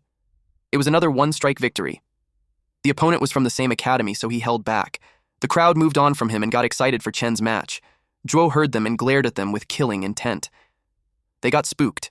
In quarterfinal match 4, it was Zhou Chen versus Xiao Ran. Xiao Ran's explosive fist lives up to its name. The angles were vicious and hard to block. But Chen was dodging as if he predicted his opponent's moves. The speed was so fast that no one could even follow. In one strike, he won. Some men in black suits watch him through the screen. They noticed how he hasn't even used a battle technique. He's only using star energy to strengthen his body and strike his opponents. His start energy control was good, that there's no need for real techniques. They speculated him to be above level 4, and he just had to lower his rank to compete. Or that maybe he used some kind of illegal drug to boost his power. Either way, it breaks the rules of the tournament, so they had someone to check it out. The host announced that the next fight is the first semi-final between Leitan Division's Zhou Chen versus Shining Light Division Lie Yue. But he noticed some men approached Chen. The crowd had asked what was going on. Chen was asked to put on a device and then release a burst of star energy pressure once he got it on. The crowd speculated that those men were from Mid-City District Special Inspectors. They knew that inspectors were specifically there to verify the levels. Because of that, they started to think that Chen must not have been a level 4. They started to speculate that he must have been a substitute fighter. Chen started to wonder if he overdo it after all. He took a mental note not to stand out too much in the future. The men checked their screen. Verification was complete, and there was no discrepancy in level and no sign of drugs in the contestant's body. The host announced that the inspector had just confirmed that Chen was really an E-rank level 4. After that, the tournament continued. The announcement was followed by a deafening silence. The crowd were surprised that he was just really level 4 after demonstrating his skills. The semi-final match between Yue and Chen started. Yue was scared of how strong he was. And in one strike, Chen had won again. It was unbelievable. He secured victory again and advanced to the finals. Mingyun told Wei that his student was really special. Wei pretended that he knew that before. Some men approached Principal Hu as they didn't expect that the Leitan would produce such promising students for that year. The man flattered him by saying that he always heard that the principal was extremely dedicated to his work. Now, seeing how excellent his student was, his reputation was well-deserved. The man added that they should all learn from him. Yu and Tuo scowled at them. Wei didn't expect that Chen would make it to the finals on his very first tournament. He could confidently say that he didn't let him down. The semi-final match 2 between Zhuo and Qin started. Qin bore in her mind that she absolutely cannot lose the Academy's honor. She noticed him. Zhuo was exuding with killing intent.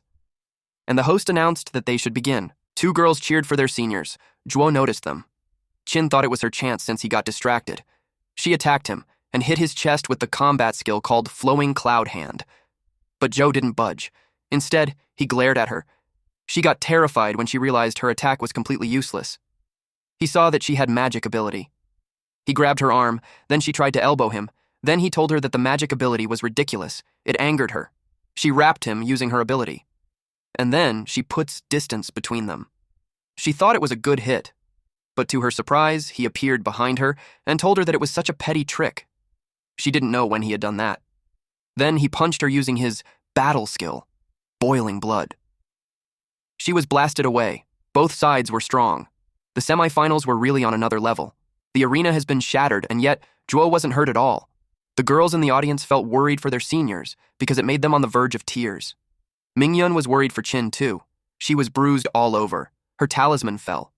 She forced herself to continue fighting, back then, on a rainy day in school. She saw some girls gathered in an area when training time had already started. One of her juniors cried because when the academy subsidy was gone, she would have to go back to work. She wanted to keep studying to become a recruiter. She promised them that they would win the championship, then the Ministry of Education won't cancel their subsidy and everyone can keep studying. The girl became hopeful. Then she remembered something. She gave her a charm to express their support for her. She was touched.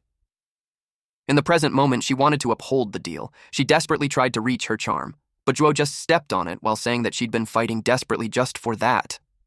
He kicked her while telling her that she's boring. With her state, her supporters can no longer cheer her on. The system detected that her start stone had turned red, meaning she lost the ability to fight. Zhuo was declared the victor, but even after that, he wanted to kick her with condensed energy on his foot. The host yelled at him to stop since the match was already over.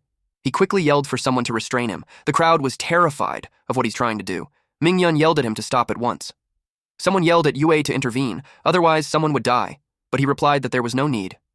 He watched the arena, and the ground shattered. Chen had saved Qin. He asked if it was their academy's fighting style to bully someone who can't fight back. Zhuo turned to see who it was. He found Chen. The host was relieved that Chen saved Qin at the critical moment. Mingyun rushed down to Qin, feeling relieved. The crowd yelled that Zhuo was too much. They cheered for Chen to teach him a lesson in the finals. Zhuo claimed that whoever that was doesn't matter because one more or one less doesn't make any difference. At this point, Chen was already angry. Since both contestants agreed to go directly to the finals, the host requested the staff to repair the arena to be able to proceed smoothly.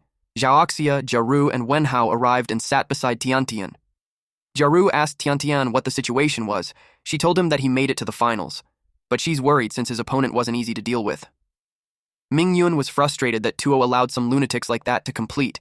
He advised Wei to keep his eye on this one. They told Chen to be careful. Chen replied that they shouldn't worry. Zhuo asked Chen if he really thinks he had a chance given his background and resources. He claimed that from the start, the battle was already decided. Chen cuts him off by saying that he talked so much crap, so he asked if they're still going to fight or not. Zhuo glared at him, and once everything was ready, the host announced the match to begin. Immediately, Zhuo went to punch him. Chen just stood there.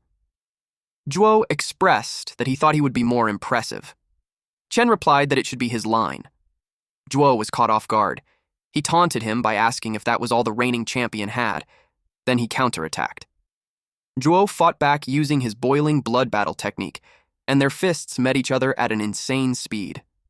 The host announced that he had worked in the field for over 10 years, and he had never seen such a spectacle in a level 4 match. It was hard to imagine that it was Lei Tian's first competition. Chen was so strong. Even Wenhao and Jiaru couldn't believe it. Chen had sparred with them before, but they realized that he must have been holding back all along. They were only one level apart from him, but the gap in power was huge. Chen kept punching. His fist landed on Zhuo's jaw. Wei was shocked. Mr. Zhang knew Chen had a solid foundation, but he didn't expect that he could really fight someone with top-tier resources to that extent. Zhuo couldn't believe that he was injured. It took him a while to register that he actually got hurt by that kind of guy. It angered him, which led him to use boiling blood max level. The boss noticed that he forced the star energy in his body to erupt and boost strength. It got interested in the power known as the battle techniques. He moved incredibly fast. Chen noticed the increase in his speed, but it was useless against his perception.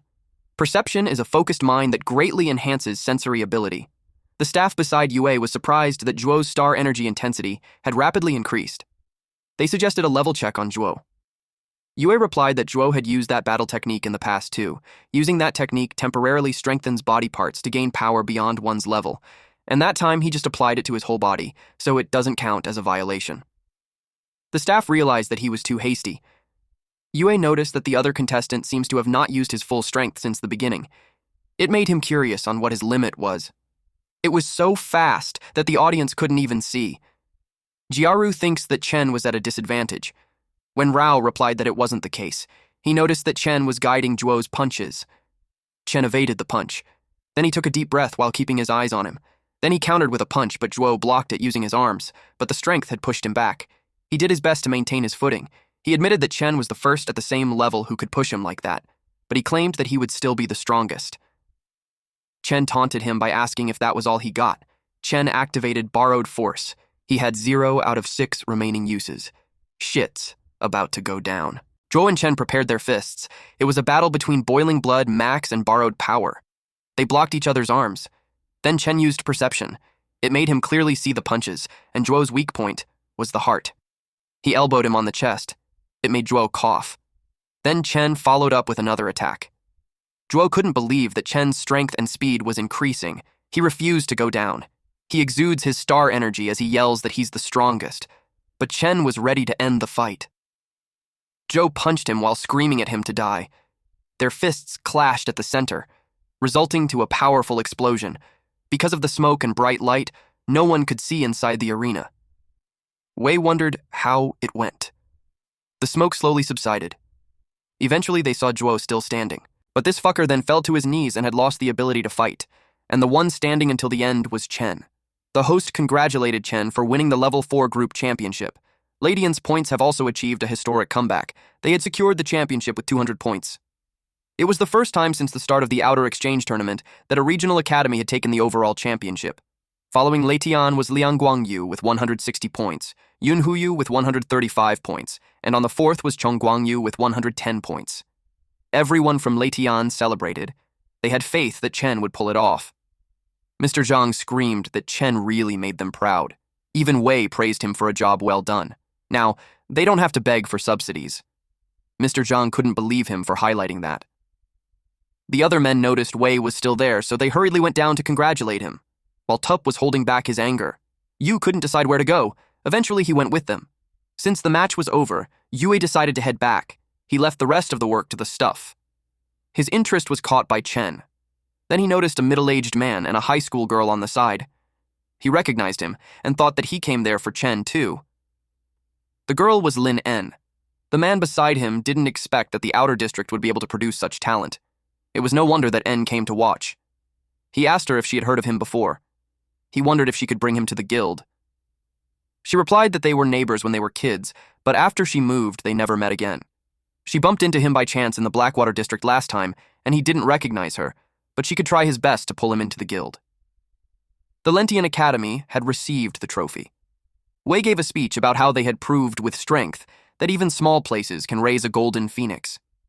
The reporters told Chen to look at the camera. He was more tired of this than the match itself. The next day, in the principal's office, he made it to the headlines. Wei sincerely thanked him. He gave him the crystal as promised.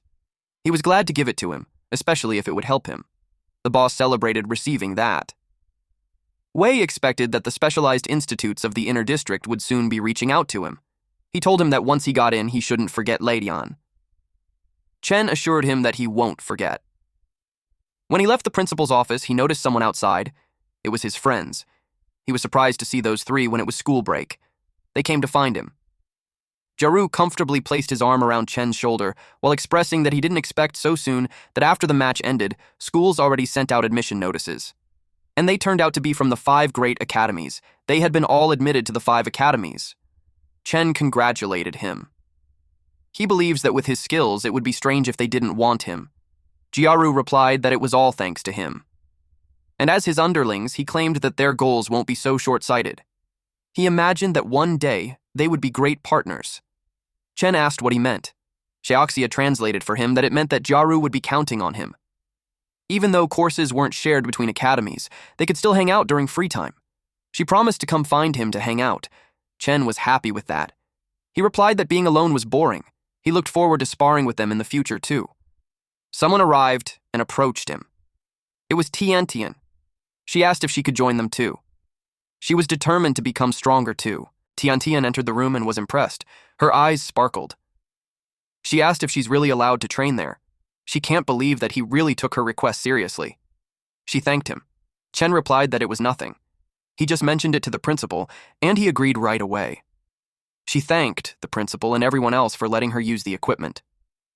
The principal thought of getting rid of the honors class restrictions so all the students can use the training equipment freely. He realized that a lot of things needs to be reformed, including future educational benefits. Renovating the school was also on the list. Thanks to the prize money from winning the regional exchange tournament, he can finally do the things he always wanted to do.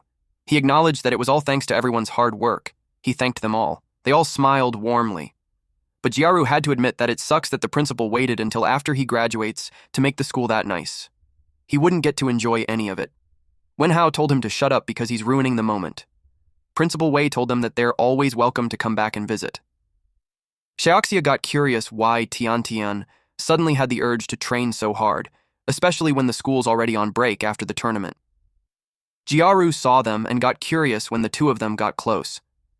Tiantian blushed as she explained that she always thought she doesn't have any talent, so she just let things be, but seeing them fight so hard for their dreams made her want to be cool like them. She's more confident in her academic skills, so she planned to apply to the 5 great academies as a cultural specialist. She only needed to be level 2 for that track. And the deadline is in a month. She wanted to give it her all, even if she failed. Her story made Xiaoxia sob. She promised to help her with everything she could. She had faith that she could do it. Tiantian thanked her. Jiaru offered to help too. Then he asked what Chen's plans were. He asked if he had decided on any schools yet. Chen admitted that he hasn't received any acceptance letters yet. That was a surprise. Jiaru asked why when he got his letter the day after the tournament ended. They even got accepted into the 5 great academies, so there's no way that no school wouldn't scout Chen. He had no idea either. Principal Wei informed him that it was also something he would like to discuss. He gave him a red envelope. It was the acceptance letter that just arrived that day. As Jiaru expected, there was no way that no school would want Chen. He encouraged him to hurry up and see which of the 5 great academies was it. It was an invitation from the Dawnbreaker Blade Oracle Specialized Academy, addressed to Chen.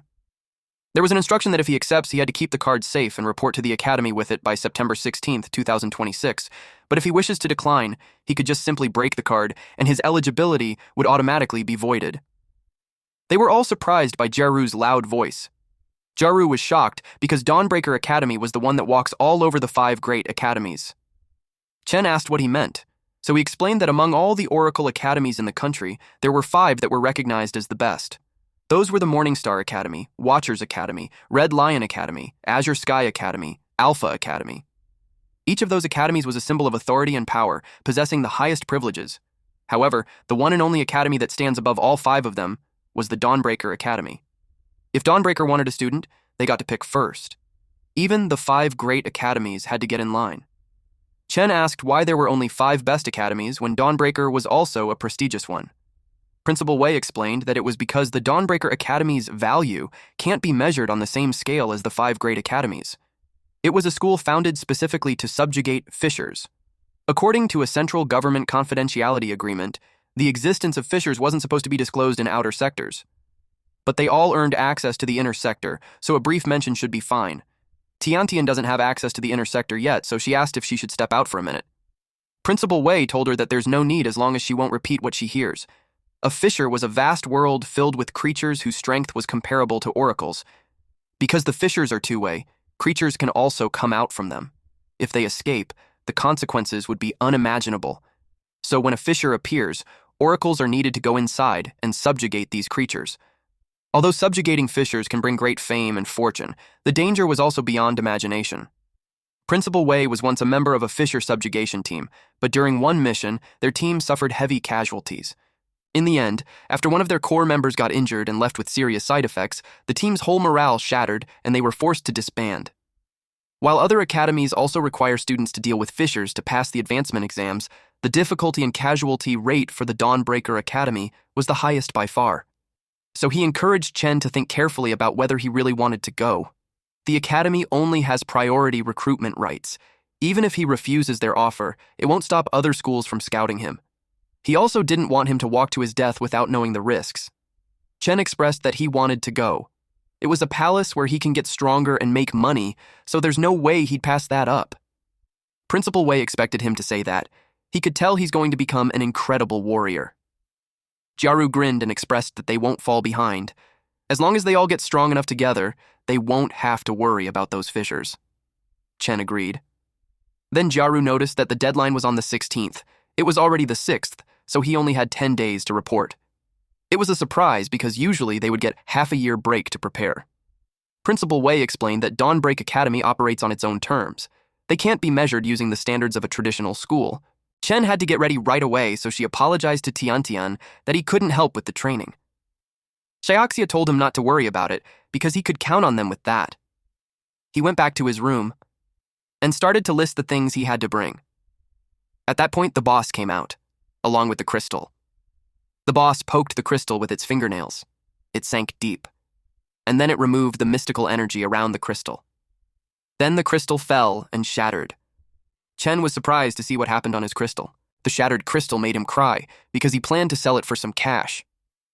The boss explained that he took the power from inside it since the stone itself was worthless. Then he remembered that Chen had to take care of something in school, so he asked how it went. Chen informed him that he got accepted into Dawnbreaker Academy. They say it has the best resources, so it was the perfect place to get stronger and pay off his debts. The only catch was that he'll have to subjugate fissures. He heard they were so dangerous that even oracles had to be wary. The boss told him there's nothing to be afraid of in the fissures, since oracles and fissures were essentially the same thing. It was because the star energy that makes them oracles came from fissures. To Chen, that sounded terrifying, so he asked if he had any rewards that could help him stay alive. He also pointed out that one of the wishes had been completed. It seemed like he thought of the boss like a genie, where he just held out his hand and expected things. Though some of the boss's wishes were in the fissures, so he decided to help him out. He recovered a bit of his power through the crystal, so he had enough to give him the reward. He warned the kid to brace himself. The fragment of creative authority connected with the authority holder. It detected the authority holder's body, which was at E4. Then it acquired the authority holder's identity. It reconfigured authority holder's structure conversion and completed the optimal reinforcement of authority holder's structure. It detected residual star energy, which it automatically converted to levels. The level conversion was successful, so he leveled up to rank E, level 6. Once it was completed, Chen acquired the fragment of creative authority. He asked what that thing was, so the info was presented to him. It was one of the power fragments of the demon god of creation, Sathoth, which grants the holder the ability to create power. He asked who that demon of God was and what it had done to his body. The boss explained that Sathoth was his old friend, and the creative authority was a gift from her. It can tap into the authority holder's potential and create powers best suited for them. It can even change their race or physical body. The rewards he gave him before weren't necessarily a good fit for him, so he decided to give him a piece of the creative authority. So from then on, Chen could create his own powers. Chen argued that if it was just to level up, he didn't have to give him something so complicated. The boss called him a fool for thinking levels are everything. For oracles, levels only affect their basic physical stats, but if their potential was mediocre, they won't get that strong no matter how high their level was. So, he gave the creative authority because he was afraid that Chen would awaken some garbage potential. If he's too weak, then he'd be useless. Chen remembered one contestant, Chin, who awakened her Esper-type potential early. He realized that her special ability was the power of her potential, and compared to that, combat skills seemed common and ordinary. He knew that if he's going to be subjugating fissures, potential was definitely more important. Otherwise, he'd struggle against even a single monster. The power of creative authority was usually related to the authority holder's own perception. The boss knew he'd understand it if he tried. Chen couldn't feel his body absorbing star energy anymore.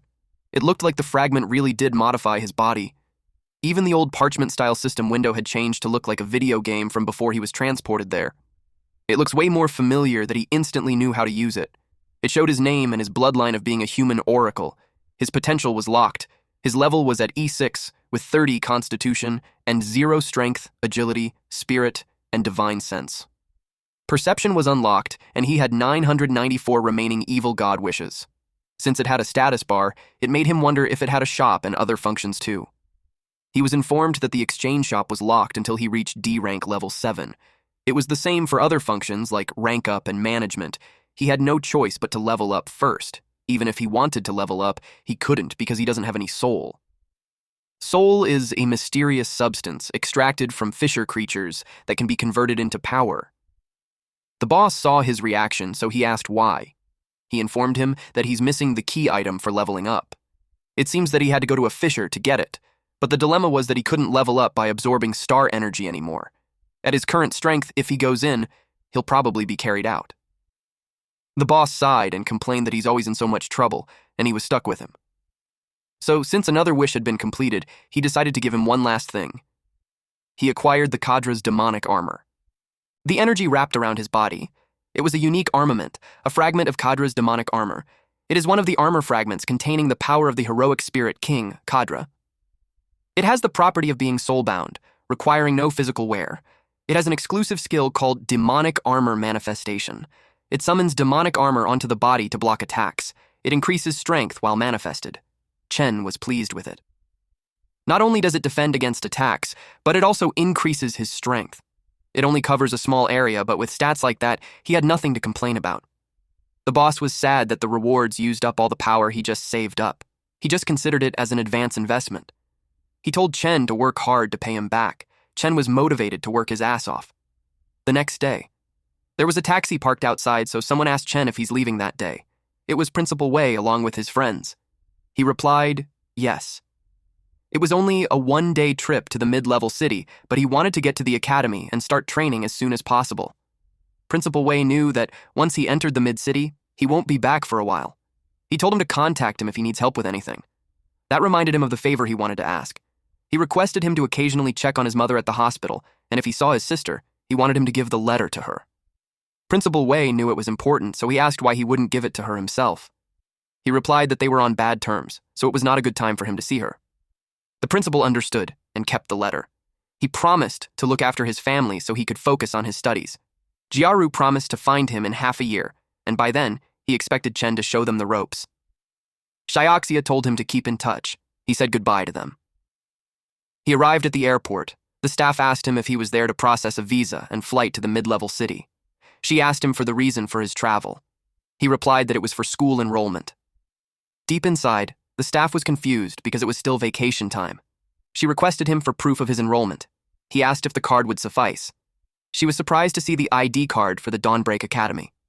She had been working in the outer sector for a long time, and it was the first time she had ever seen one.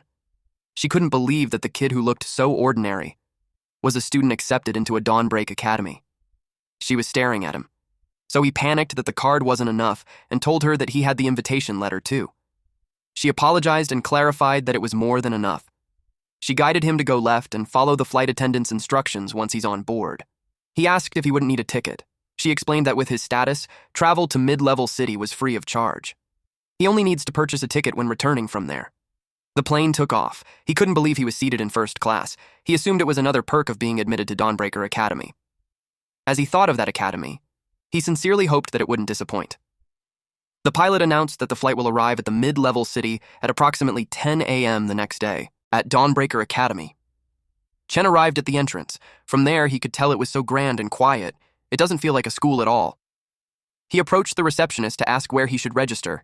The staff asked for his card. The staff saw his name and warmly greeted him. They had been waiting for him to come. He ushered him to the school. Chen was confused why they would wait for him when he doesn't know anyone there. The staff clarified that someone else was looking for him. They arrived in front of a stone. He was instructed to stand in the middle and touch the stone monument with his black card. Chen couldn't believe there was such a place on campus. He asked if it was some kind of hidden passage. The staff told him that he would soon find out. He could feel dizzy, but was told to bear with it. As soon as he tapped the card, he was teleported. He was astonished that the place earlier wasn't even the actual school. The staff informed him that Dawnbreaker Academy was located far away, so they had to use those teleportation stones. Since he just got there, he would have a lot of time to explore later, and the person who was waiting for him was already there. A few minutes later, they arrived at the place. The staff brought him to Lin En. She was having her tea while two students stood by her side. She asked him if he remembers her. He replied yes, and he had been wanting to find a chance to thank her. He just never expected that she would be his senior. The violet-haired, standing beside En, thanked the staff for his hard work and informed him that she had already transferred the money. He left them to chat. Chen approached her and asked if there's any specific reason she asked for him. The man standing beside En stopped him. He told him that he's a pleb from the outer sector and had no permission to get close to En. En warned this guy, Kui Ming Cheng, to watch his mouth, especially when Chen was his guest. Then she invited Chen to sit down so they could talk. He replied to just outright tell him what she wanted to say. She sighed and was forced to make it quick. She expressed that her guild was short on members, so she wanted him to join. And for the price, she offered 30 million. He couldn't believe she's offering 30 million right off the bat. She heard that the price for hiring a powerhouse for a guild depends on their strength and potential, but it's usually hard to even break $1 million. Ming Cheng asked her if she's insane. For that price, she could hire 3 top-tier B ranks or an entry-level A rank oracle. He argued that the piece of trash from the outer sector wasn't worth a fraction of that.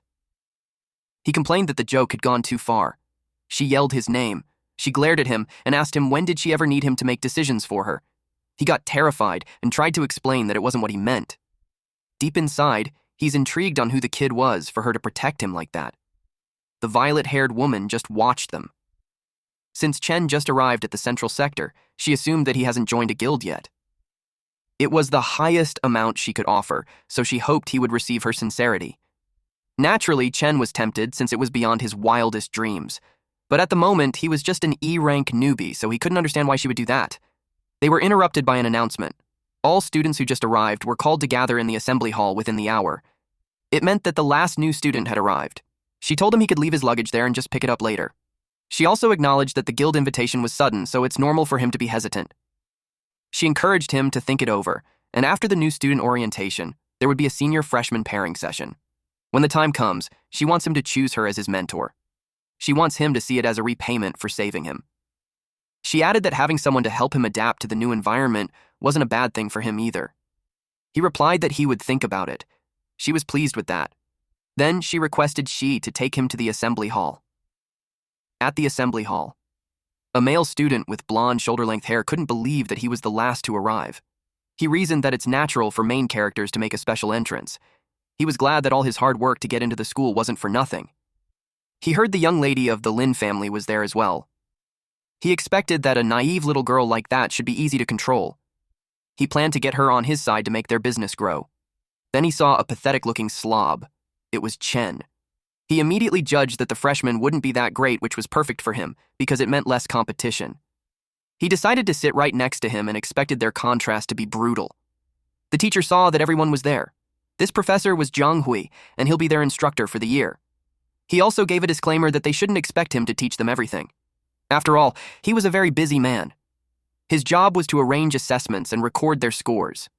Aside from a few mandatory activities, the school won't impose any restrictions on their schedule. He warned them that since they were all chosen by Dawnbreaker, they must have been considered geniuses in the past. But there they need to forget their past glories as they are nothing more than freshmen at Dawnbreaker. They would be facing something completely new and unknown, and that is the fissure. Fissure was like a hunt. Oracles were the hunters, but they could also be the prey. In there, all existing weapons from the human world were useless. Only the immense physical strength of an oracle and weapons made from fissure materials can deal damage, and Dawnbreaker, which has gathered top-tier oracles from all over, was a solid line of defense against the fissures. Basically, they are warriors on the front line. They should find more materials in the library. The training hall also had combat simulation for fighting the fissures. Each week, teachers from different specializations will hold lectures. They could arrange their own schedule and learn whatever they want.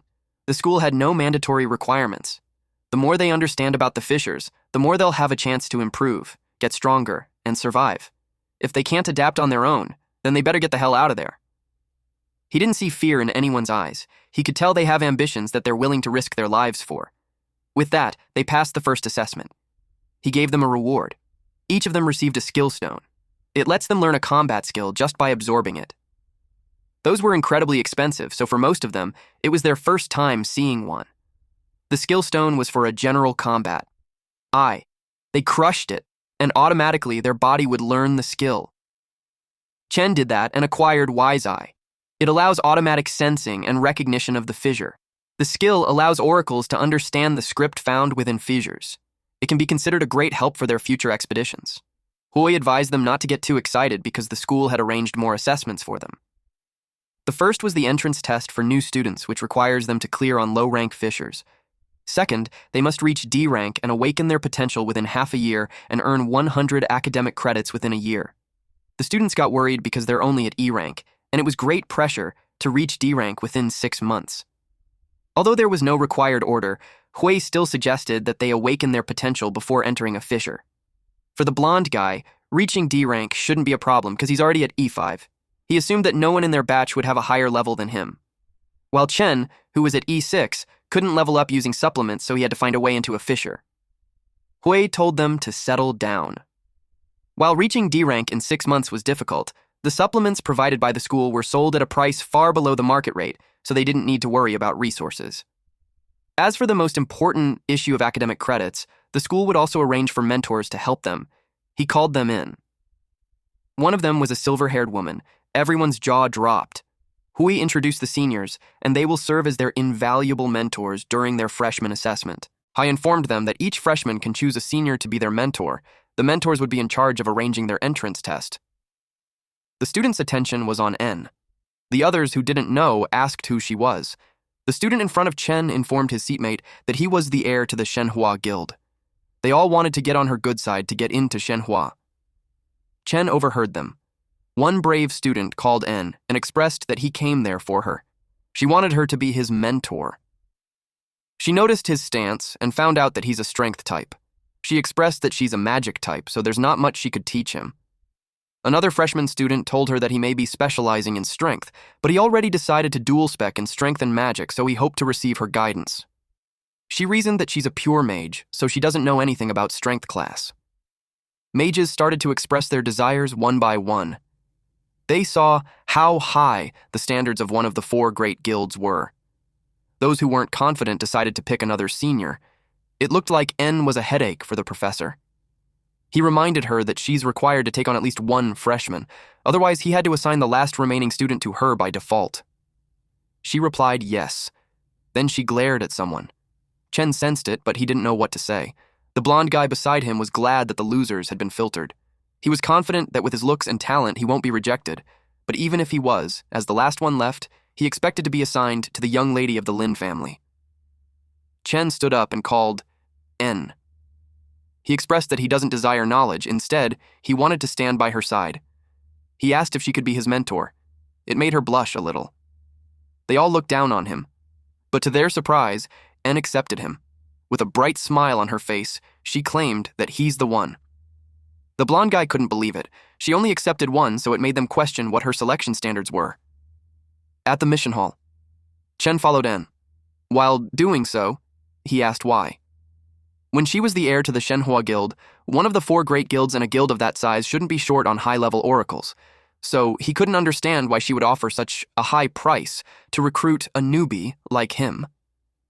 She admitted that she's not only recruiting him for the guild, but also for her own reasons. She planned to tell him the details after the test. His first priority should be how to pass the entrance test that she arranged. She introduced them to his teammates for the test. The first to speak was Su Han, a C-rank level 5. Her potential is Shadow Veil, and she's the supervisor for the test. She will not participate in combat at any point unless a team member's life is in danger. She reminded them that if she had to step in and save them, the test would be deemed a failure. Next was Lu Wei, a D-rank level 1. Her potential is recovery, so she can heal everyone's injuries. Another team member was Zhao Lin, a D-rank level 1. Her potential is wind-fused, and she'll be providing long-range support. The only guy aside from Chen was Li Rui, a D-rank level 3, and his potential was armament enhancement. He's also the leader of the team. He warned them that if they wanted to pass, they should listen to his commands. He noticed that Chen wasn't carrying any gear, so he asked if he awakened some kind of special potential. Chen introduced himself and expressed that he's an E-rank, so he hasn't awakened any potential yet. That was surprising news. Rui couldn't believe he's taking the test without practicing first. He questioned how the academy formed the groups and suspected that it was to drag them down. Lin replied that groups had been set, so there's no point in complaining. Wei agreed, and it could take some time if they reapplied. Rui had no choice but to accept it, and as long as he didn't get in his way. He told them to keep an eye on Chen. Wei told Chen to stick close to her once he entered the fissure. He assured her that he had combat experience. She sighed and answered that without a weapon or a potential, he can't even hurt the creatures in a fissure. She thought of him as arrogant. Rui went to the staff and informed them that his team is applying for assessment. Their application got approved and instructed them to go to room 1. He received a world tree fragment, which was used to open a fissure passage. The fissure had been opened, so they headed out. Chen noticed how dense the fluctuation of the stair energy was. He hoped to find the key item he needed to level up. They arrived at the gloomy grotto. Immediately they had been spotted. They went into standard formation. Chen noticed how they got into formation in an instant. Their test had begun. Han wished them luck. Then she vanished because of the stealth mode. Rui warned them about the incoming enemies. It was a pack of D-rank shadow demon wolves. Now it made sense that they came at once. It was because they had a sharp sense of smell. Lin used a combat arrow. and hit the wolves that Rui was blocking using his shield. Then, he used a frenzied slash at them. He acted so arrogantly that he charged too far ahead. The wolf got into the back line and scratched Lin. Wei saw it and planned to heal her. But behind her, a wolf was closing in, jaws ready to snap. We thought she was doomed, until Chen smacked the demon wolf away from her. This was just a simple tap, and it broke the bones of the monster. He asked her if she's okay.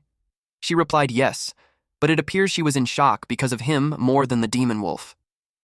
Chen was notified that he acquired 10 souls. He realized that he'd only get a soul if he kills the beast himself, and even that lowly beast gives 10 souls. So it made him thrilled, thinking that the stronger the target, the more souls he could get.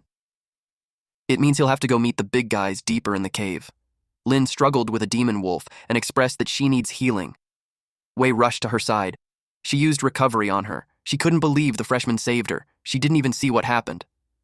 Han watched them from above. She noticed that their overall combat power wasn't bad, but their teamwork was, especially Rui when he's the captain and the tank, but he was just mostly focused on getting his own kills. He didn't consider the danger his teammates in the back were all in. His high level and decent gear make up for his recklessness, but fissures weren't that simple. If they can't regroup quickly, the test would be a wash. Rui claimed that the test was too easy. He claimed that without the useless weights dragging him down, he could clear the test by himself. A monster sneaked behind him, but he noticed it. He attacked it. But to his surprise, his sword bounced off, and 2 D-rank rock wolves charged at him. He was scared to death. He screamed loudly. Wei and Lin were surprised that there were rock wolves. His yelling attracted the other rock wolves and they got surrounded. He yelled at Wei to stop spacing out and heal him at once, but he was too far away. He furiously responded that she had legs. Then he threatened her that if something happens to him and they fail, it would be her fault. She forced herself to go despite Lin telling her not to. A rock wolf attacked her. Han couldn't believe that Rui actually ordered a backline to rescue him alone. He was making her a cannon feeder. It made her believe that there was no hope for the test. She had to step in, but it surprised her. Someone dragged Wei away from the rock wolf. Then, Chen shuts the mouth of the rock wolf while he pulls her away. He tightened his grip, making the rock wolf bled. And with that, he acquired 30 souls. The rock wolf was stronger than the demon wolf, so it confirmed his theory that the stronger the enemy, the higher the soul count would be. The rock wolf has tough rock armor, but it was nothing in the face of his demon armor. He told them to stay close to him as he made a path for them. Wei asked how he's going to do it. He took the sword that Rui dropped and charges ahead. The rock wolf saw him, but he killed it before it could make a move, earning him 30 souls. He targeted another one and obtained another 30 souls. Han wondered how he could move like that. He was more badass than a D rank. Lin questioned out loud if that was truly the strength of an E rank. Wei urged her to hurry up and follow him. The rock wolves chased after them, so they ran as fast as they could. Chen told them to get down and killed those rock wolves. From them, he acquired a total of 90 souls. After that, there was a brief silence, so they were safe for the meantime. He requested Wei to heal the injured. Wei agreed. Lin wondered who he truly was. Wei healed Rui as he whined that it hurt. While the healing was in progress, Lin approached Chen to keep watch with him. He thought she needed to rest. But she was fine thanks to him and Wei. Also, she didn't get hurt. In total, Chen gained 210 souls. It was more than he expected. He thought of continuing at that pace. Suddenly, they heard Rui scream that he's quitting the test. But Wei reminded him that they worked so hard to get the test slot. She requested that they stay longer. Lin rushed to them and asked what's his problem now. He argued that he was up killing monsters and questioned what they were all doing. He complained that he wasn't going to pass the test with a bunch of insects like them. Lin answered that if he hadn't charged in so recklessly, the team wouldn't even be in that mess. Wei tries to calm her down. She told them not to fight and convinced them to regroup and finish the test. Rui whined that he's the tank and he got injured so badly. And without a tank, they wouldn't be able to do anything. This was just his plot to make them realize how important he was. He wanted them to beg him to keep tanking. But to their surprise, Chen suggested that he could just wait for them there. He volunteered to be the tank and finish with the rest of the team. Rui couldn't believe Chen could tank. For Chen, it was a rare chance to enter the fissure, so he can't just leave without leveling up, so he expressed that if the team needs a tank to move forward, he can do it. Rui called him an idiot and pointed out that just because he used a longsword to kill a few rock wolves, he already thought he was hot stuff. He told him that without any gear, a guy like him won't even be dust in front of the final boss. Lin and Wei both agreed with Chen's suggestion. Rui was furious at them for believing the kid who has no gear and potential to get them through the test. Lin replied that he had his skills, so it was worth a shot. Wei felt sad since they worked so hard to get the test slot, so she didn't really want to give up. Lin also pointed out that he was more reliable than someone who cries and moans about quitting over a little scratch. She told him that if he's not coming, he could just stay there and wait for them. She called the newbie and told them not to worry about Rui. Rui trembled in anger. He was the captain, and yet those people ignored him. He planned to make them regret it. Deep inside the fissure, more rock wolves charged at them. They were shot by an arrow. Lin was pleased to have interrupted their attacks, and Chen finished them off. He acquired 30 souls each. Wei informed them that there was a shadow wolf on the front left. Lin released an arrow towards it. They were oblivious that a shadow wolf sneaked up on them. Fortunately, Chen saw it and threw the rock wolf at it. With that, he gained another 10 souls. He asked them if they're okay. Wei replied that everyone was fine. It seemed like that was the last monster. Lin asked how many have they killed so far. Wei estimated it to be around 40. She didn't realize that it was that many already since everything was going smoothly. Wei responded that it was because the newbie was an amazing tank. They were under no pressure at all. Chen replied that it was only because they were working well together. Lin could tell they were close to the final arena. She encouraged them to push through and clear the test. Wei was totally on board with that idea. While they headed there, they asked Chen what was the blue light that appeared on his arm during the fight. It kept appearing and disappearing, and they had never seen something like it before. Chen realized that they actually noticed. It would be a pain to explain, so he bluffed. He told them that it just showed up one day. They asked if it was armor. It seemed like it's an effect of attachment-type potential. Because of that, it made sense to Lin that he dared to be the tank. Wei inquired if he awakened early. He gave a vague reply. Lin remembered when he joined, he said he didn't have any potential. She figured he was lying. Wei gave him the benefit of the doubt for not knowing the rules since he's a freshman, though early awakenings were really rare. She told him that if he has potential, he has to report it when he joins a team. That way, he won't be discriminated against for his abilities. Members who can tank were high in demand. Internally, Chen wondered if the mission had to be a group effort. Those two managed to get the last hit on most of the enemies they fought, so he missed out on a lot of souls. He wanted to clear the fissures on his own. That way, he wouldn't have to compete for kills. Currently, he has 810 souls. He needed to save 2,000 to level up. Han couldn't believe that an E-rank freshman managed to turn the team around. She saw how strong he was, plus his commands were on point. He was a better fit for captain than Rui. Now, she understood why En wanted him on her team. At that rate, they'll be able to finish the test soon. She glanced at Rui. He hid his presence and tailed the team. It made her curious about what he was planning. Eventually, Lin was surprised. They reached the dead end, which was supposedly the final area, but nothing was there. Wei suggested that the mission doesn't have a boss, or they have already killed the target without realizing it. But Lin wasn't convinced. If the target was dead, the fissure would have already started to close. It was a headache. If the fissure doesn't close, it means that the test wasn't completed. Wei wondered if it was a special case. Suddenly, Chen sensed a presence. He warned them that it's above. Unexpectedly, a large creature lunged at them. They stepped back to evade it. Apparently, it had waited to ambush them. They waited for the dust to settle.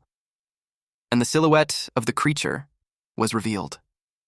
Wei and Lin turned pale when they saw that there were D-rank giant shadow demon wolf and a D-rank rock wolf king. Han frantically appeared and informed them that the test had been aborted. With 3 elite levels and 1 boss level, the difficulty was way beyond the scope of the test. When the fissure level was scanned, the star energy fluctuation wasn't that high. She knew that there was no way they could handle that with their current skills. There was still a chance for the test takers to leave, but if they wait until she attacks, she won't be able to protect them. Meanwhile, Chen was thinking how much souls those 3 elites and a boss would worth. But he's also aware that if he tries to take them alone, the risk is too high. Suddenly, a mission popped out. It was his first time receiving a wish mission since the fragment. His task was to acquire the rock wolf's soul, and leaving the fissure would mean abandoning the mission. He was reminded that once the contract was established, even the slightest thought of defiance would be met with the torment of punishment, continuing until death. He wondered if it was trying to cut off all his escape routes. The set conditions had forced him to fight. He could tell that it was looking down on him, and it got our boy thrilled. Then he told Han that he would handle it. He claimed them to be his enemies. He activated the combat skill, Demon Armor. At this point, our boy looked like he was about to use Chidori. To recap his stats, his bloodline was Human Thief, and his potential hasn't been unlocked yet. He was at level E6 with 30 Constitution, 0 Agility, Strength, Spirit, and Sense. He unlocked Perception and Kydra's Demon Armor Fragment. He had 993 remaining Evil God wishes and 810 souls. Chen faced the Rock Wolf. Han couldn't believe that he's going to fight all four. It was stupid, especially that boss-level monsters were no joke. Lin encouraged Han to watch a bit longer. She trusts that the newbie won't do anything reckless. Han replied that if the student insists, the examiner must respect their wishes, even if they die in battle. She just hoped that he knew what he was doing. Chen advised them to hide too. Wei advised him not to push himself and retreat if it was too much. Just from their aura, Chen could tell that those guys were on another level. If he didn't have the demon armor protecting him, he would probably die in one hit. But he doesn't even feel a trace of fear. After all, compared to the thing on his back, those guys were nothing. The giant shadow demon wolf charged first. Then the rock wolf followed. Our boy used perception and evaded the attack. The giant shadow demon wolf surrounded him. Lin was amazed that he's holding his own against 4 D-rank Lord-class monsters. She wondered if all tank potentials were that strong. Wei doubted that since their captain, after all, was nothing like that. Han shared that there were rumors of oracles with powerful potentials who managed to solo a lord, but it was the first time that she had seen someone fight a lord with just bare hands. She couldn't even guess what level Chen's potential was. But she's also aware that lord-level monsters weren't that simple. Chen evaluated that the giant demon wolf's speed was about the same as his. Handling one would be easy, but all 4 at once was too dangerous. Dragging it out would just waste his stamina. He had to thin their numbers fast, and his plan was to take out the king first. He punched the rock wolf at the head, but to his surprise, even a full power hit with the demon armor's strength can't break its armor. The rock wolf activated a lord skill called Rock Armor, and he saw that the cracks healed. He realized that it was trying to win a war of attrition. He had to find a way to break the stalemate. Rui watched him from behind a rock, and was surprised to learn that he actually challenged 4 D-rank lords and didn't die. He had no idea how that was possible. Then he thought that if Chen could handle them, it just means that those lords weren't that strong. So, if it was him, it would be a piece of cake. He thought of this chance to be his moment, and he justified that he should be the one to kill the lord because he's the captain. He blamed the newbie for everything that went wrong. So he charged ahead, with the plan to accidentally kill the newbie and then finish off the lord. He was shocked when Chen punched his sword away, and then he told him it was perfect timing. He vanished when the giant shadow demon wolf charged. Rui panicked. He used his defense enhancement. The attack caused his shield to break, and he was thrown backwards. He groaned when he crashed on the wall. He dropped his sword, and Chen caught it. He attacked the giant shadow demon wolf with the intention to end it this time. He placed all his points to agility. His agility increased from 0 to 5, and that consumed 800 souls. He acquired the combat skill called Godspeed, and then he cut off the wolf's head, making him acquire 750 souls. 1 wolf down. He didn't expect to get a skill just from increasing a stat. Not only did it give him extra 10 agility, but it also has a powerful passive effect. And so with that ability, he could kill the boss easily. He took down another giant shadow demon wolf, and that gave him 750 souls. Han was surprised to see that he got faster. The last giant shadow demon wolf got overwhelmed. Then it saw the other team members rescuing Rui. Lin was annoyed that Rui followed him, and now they had to save him.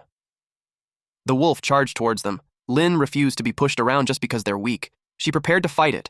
She used the combat skill Converging Storm. And then Chen came to their aid. He told her that she did well. He was able to cut down the wolf and gain 750 souls. After that, his total souls were 2,260. The rock wolf was the last one left. Chen leveled up himself. He consumed 2,000 souls to level up from E-rank level 6 to D-rank level 1. A sudden glow from him shoots up to the sky. Han, Lin, and Wei's jaws dropped.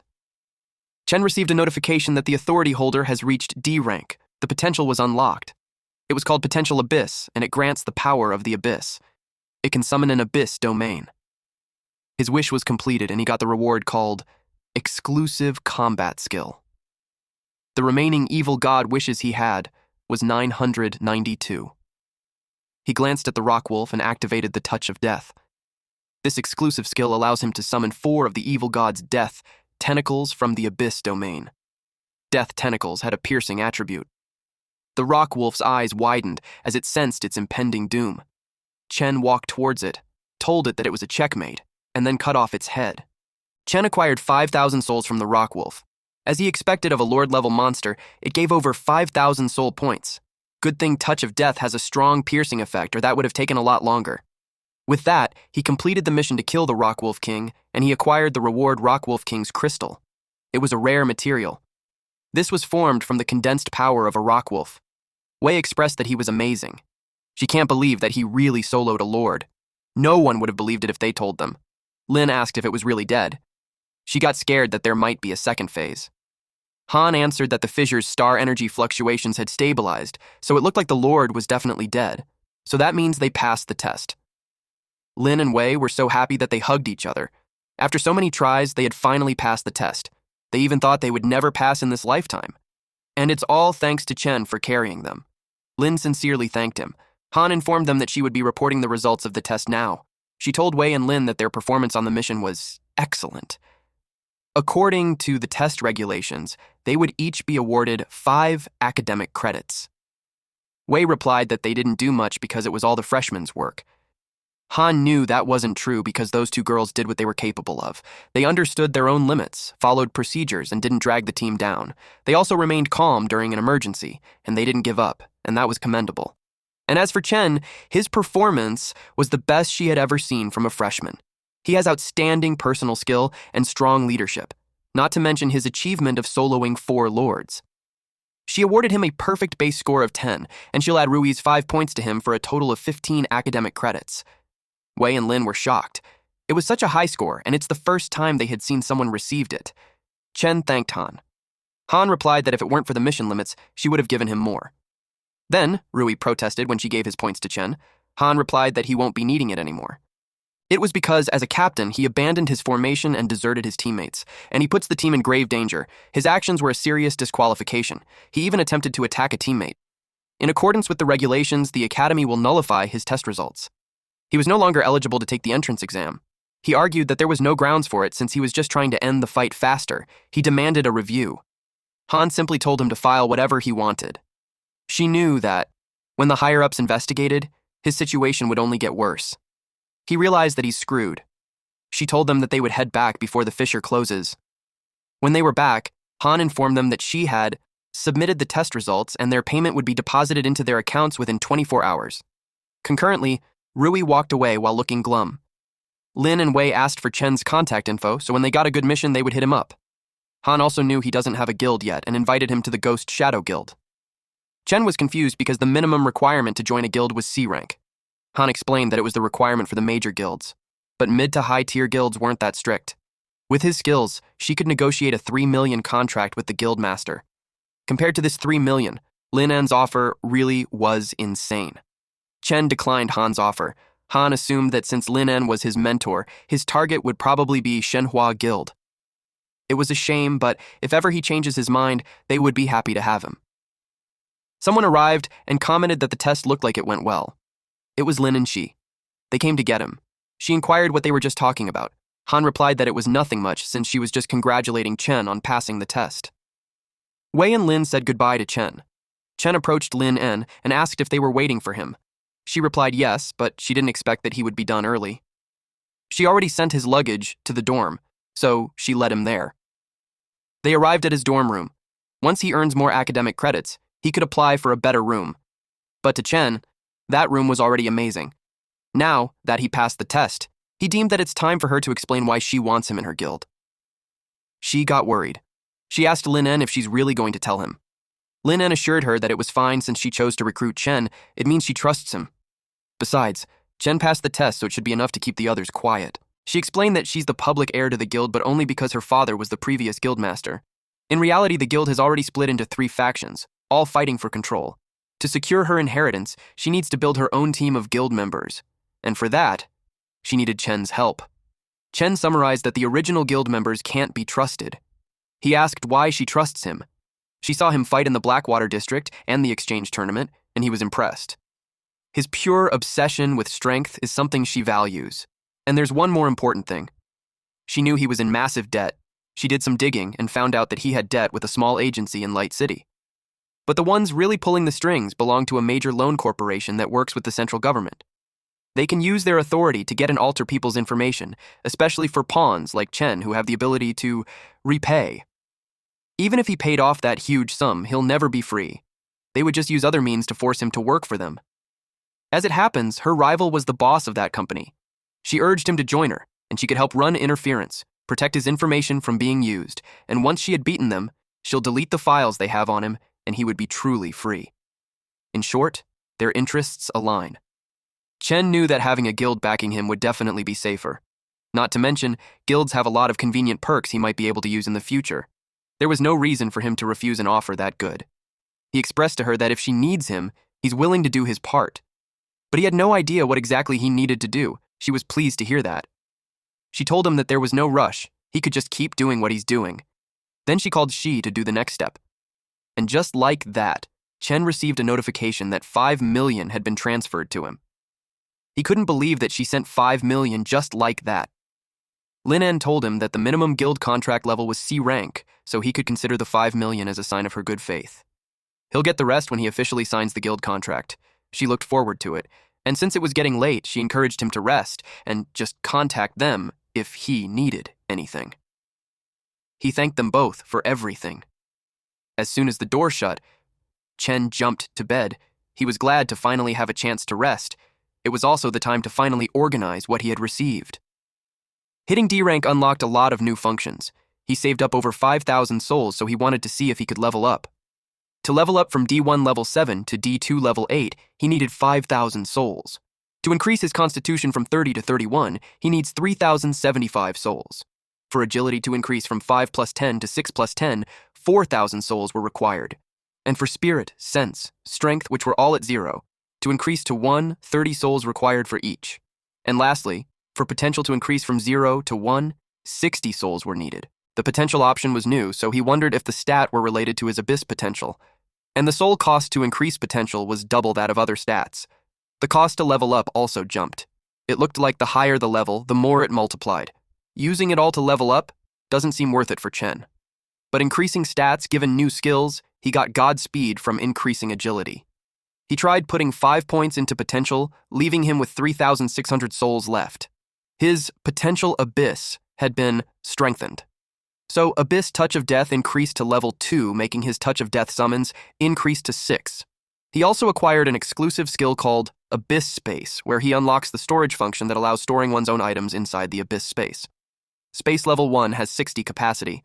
He was glad that just as he thought, increasing the potential stat strengthens all of his Abyss skills. He tried using the storage. The system showed him the contents of his storage, which were 1 water bottle, Rock Wolf Crystal, and Kadra's Demon Armor Fragment. Then he pulled out the water bottle from the storage. He realized that all the items he gets would be stored there, and he could take it out freely. That much would be more convenient for carrying things. He saw a rank up option, but he doesn't have the key for it yet, so he decided to ignore it for now. What he's more excited about was the exchange shop. It has items like Lesser Recovery Potion, Lesser Stamina Potions, which requires 100 souls each. There were also weapons like a lesser one-handed sword that cost 1,100, lesser shield for 1,100, lesser greatsword for 1,500, lesser axe for 1,700, lesser dagger for 1,200, and lesser warhammer for 1,500. He realized from the battle earlier that a weapon was important. He heard that even a standard issue weapon from the school cost hundreds of thousands and custom forged ones were insanely expensive. He wondered what the quality of the shop's weapons was like. He purchased a lesser greatsword. He was impressed by how good it felt on his hands. But just like that, his 5,000 souls were down to 2,160. He needed them for leveling up and for the shop, and yet they don't really last long. He decided to save the rest instead. Suddenly, the boss in book form appeared since it sensed an aura. Chen shared that he awakened the abyss potential, so now, not only could he store items, he could also summon that guy to fight with him.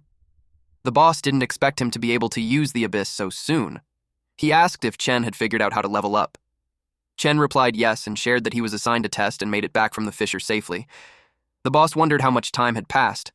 He didn't expect this to happen, but it was perfect, because it saved him a lot of trouble. Since Chen can enter fissures now, it was time for him to push him to work, at the level assessment department. The boss asked what Chen was doing there, sitting on the side. Chen explained that he was waiting for his potential rating. He reminded the boss that he was the one who told him to hit more fissures. So once he got his certification, it would be easier to find missions. He was called by the staff. The staff checked his file and learned that he was a freshman who just got there. She shared that not many people reach D rank and awaken their potential at his age. Since he's a freshman, he probably doesn't know about the ratings yet, so she explained it to him. The machine would test his potential's rarity and use a color to classify it. From lowest to highest, they are bronze, silver, gold, platinum, and legendary. In all, there were 5 types. The higher the rarity, the stronger the potential, and the more room he had to grow. She advised him not to get discouraged if he gets a low rarity. He could still make a comeback in the future with a second awakening. On their way there, they saw some students, in which one student was glad that he got the silver tier, while the other was sad with the bronze tier. Finally, it was Chen's turn. He was told to give her the black card, and then placed his hand on the machine. It would be quick. He did what was told. The staff was confused because the color was fluctuating. It should normally get a red immediately. Then she checked the test panel. Instead of the normal colors, the machine started acting weird. The energy from the machine strengthened. It caught the attention of the other students. The intense pressure made it difficult for them to breathe. It was the first time that the staff had seen a fluctuation that strong. She wondered what the potential was. The potential was an apostle, and the color was purple. But that wasn't in the records. The staff commented that the apostle looks just like a class name. Chen asked more about it. She explained that an oracle's first awakening was usually incomplete. The ability name just shows a skill like fire or storm. Only after a second awakening would a full class name appear like Fire Warrior or Storm Mage. That was the oracle's complete form. But Chen already got a class name on his first awakening. She wondered how that was possible. A few moments later, the chief showed up and asked what the commotion was all about. The staff explained that the student's potential tier was purple and the name was Apostle, just like a second awakening class name. The chief was shocked, so he checked the test panel. He saw that the test data was correct, and the machine wasn't from their world, so it's not possible for it to make an identification error. In other words, the purple tier was a new level. The chief reported it through his earpiece. The staff informed him that the black card was imprinted. They gave him the card and told him that his potential tier had never appeared in history before. They don't have enough information, so they're not sure of its exact ranking yet. So the higher-ups have decided to temporarily classify his potential tier as a unique tier. And this apostle potential that he has was worth researching. They plan to give it a proper rating in the future, based on his performance and any new information they gather. Chen wondered if the purple tier was caused by the Creation Authority. The other students exclaimed that the unique tier sounds super badass. The others commented that just because it was a new tier, it doesn't mean that it's strong. But some argued that apostle sounded really special. Chen heard them, and in his head, those students were making it sound so grand, but in reality, it was just because of the boss's grunt. He decided to leave and find a mission since he already got his certification. So he went to the mission hall. Someone approached him since he looked a little lost. The guy's name was Zhang Hao, and he got a gathering mission, and they were short on one person. He asked Chen if he wanted to join. Chen asked what the gathering mission was. Hao explained that the goal was mining. It has already been scanned and was perfectly safe. The academic credits were less than a subjugation mission, but it's safer and pays more. There were 4 people, 2 academic credits and 50,000 gold each, so there was no reason for him to turn it down. He accepted it. Hao guided him to download the official school app, and after registering, he just needed to find the post and then click join. Then he has to go to the recruitment post and accept the mission first. Everyone posts for recruitment in that app, so it was super convenient. Once Chen was done, they would be heading out. They met the other 2 members. Chen inquired if their mission does not have a safety supervisor. Hao told him that it would only be free during freshman tests, but for other missions, they have to pay to hire one. And since their mission wasn't hard, they didn't need one. They arrived at the Crystal Ore Cave. It was an incredible place because of the huge crystal ore vein. Chen also finds it pretty. The boss sensed a familiar sensation. Chen already knew he had another wish. The wish mission was to collect at least 150 crystal ores within 1 hour. Failure to meet the deadline would be considered abandoning the mission. The authority holder would be penalized. The star energy in the crystal ores was really dense. The boss could absorb them to recover his power. It was such great luck for Chen's trip, so he advised him to work hard. Hao lent him his extra tool and told him they should hurry, finish it, and turn in the mission. They mined lots of crystals.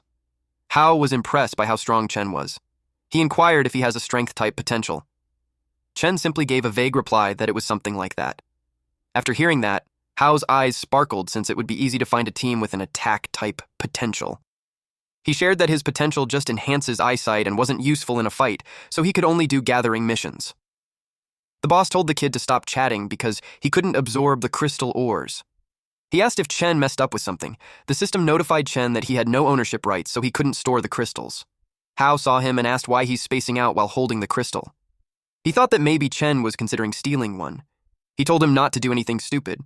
Everything in there belonged to the school, and he'll be heavily punished if he takes anything. He realized that everything had to be turned into the school. No wonder he couldn't take them. The mission is only an hour long, so he wondered where he's supposed to find that many crystal ores in that time. The boss answered that it was not his problem, so it was for Chen to figure out. Suddenly, they felt tremors, and then one of them saw something. It was a crystal-eating earthworm. The crystal-eater worm king makes its nest in the vein. It's extremely sensitive to the ore, so their digging must have pissed it off. They decided to forget the rest of the ore and retreat to where they came from. They ran as fast as they could. It almost caught up to them. Chen glanced behind him. Then he pushed Hao forward. Hao was saved from the attack, but he got worried for Chen. Chen was inside the mouth, but he's preventing it from closing. The boss commented that Chen got sloppy for letting it eat him, but Chen actually did that on purpose. Because Hao said those things make their nests in the ore veins, so he figured that its lair might be stocked with goodies. And if it was an off-the-books nest, the school doesn't know about it, which means they won't have to hand a single rock over to them. The worm dove deeper, and at the right timing, Chen jumped out of it and kicked it away.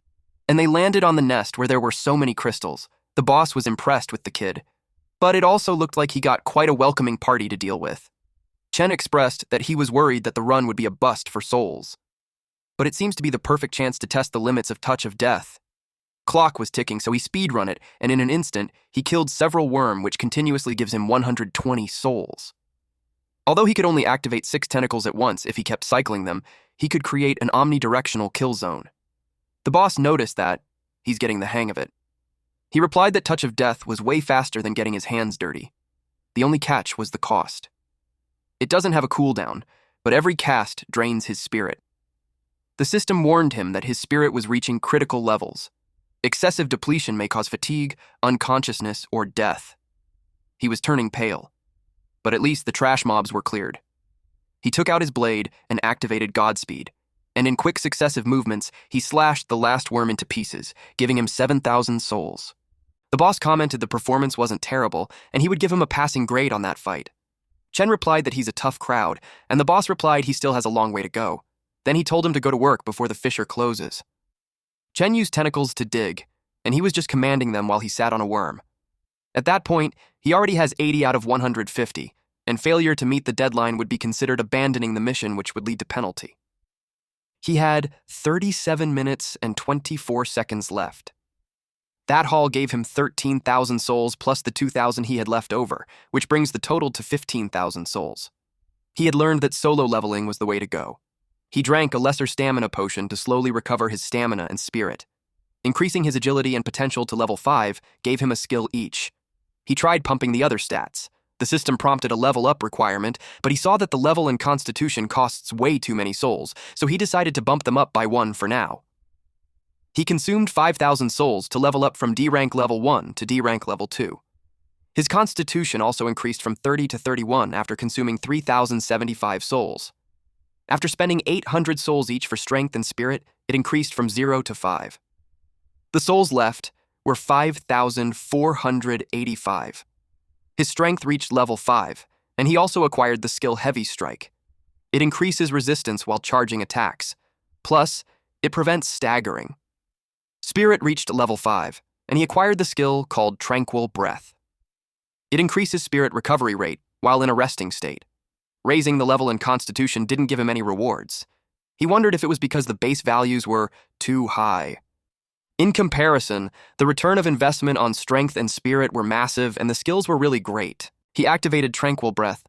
As long as he's not making big movements, it would count as resting state, and if he pairs it with Touch of Death's range, he could spam skills without moving an inch. It was basically an infinite mana hack. He saw the Sense attribute and wondered what it actually does. The Constitution was about strength, agility for speed, spirit, and potential for skills. Basically, all those attributes were combat-related, but he can't figure out what Sense is for.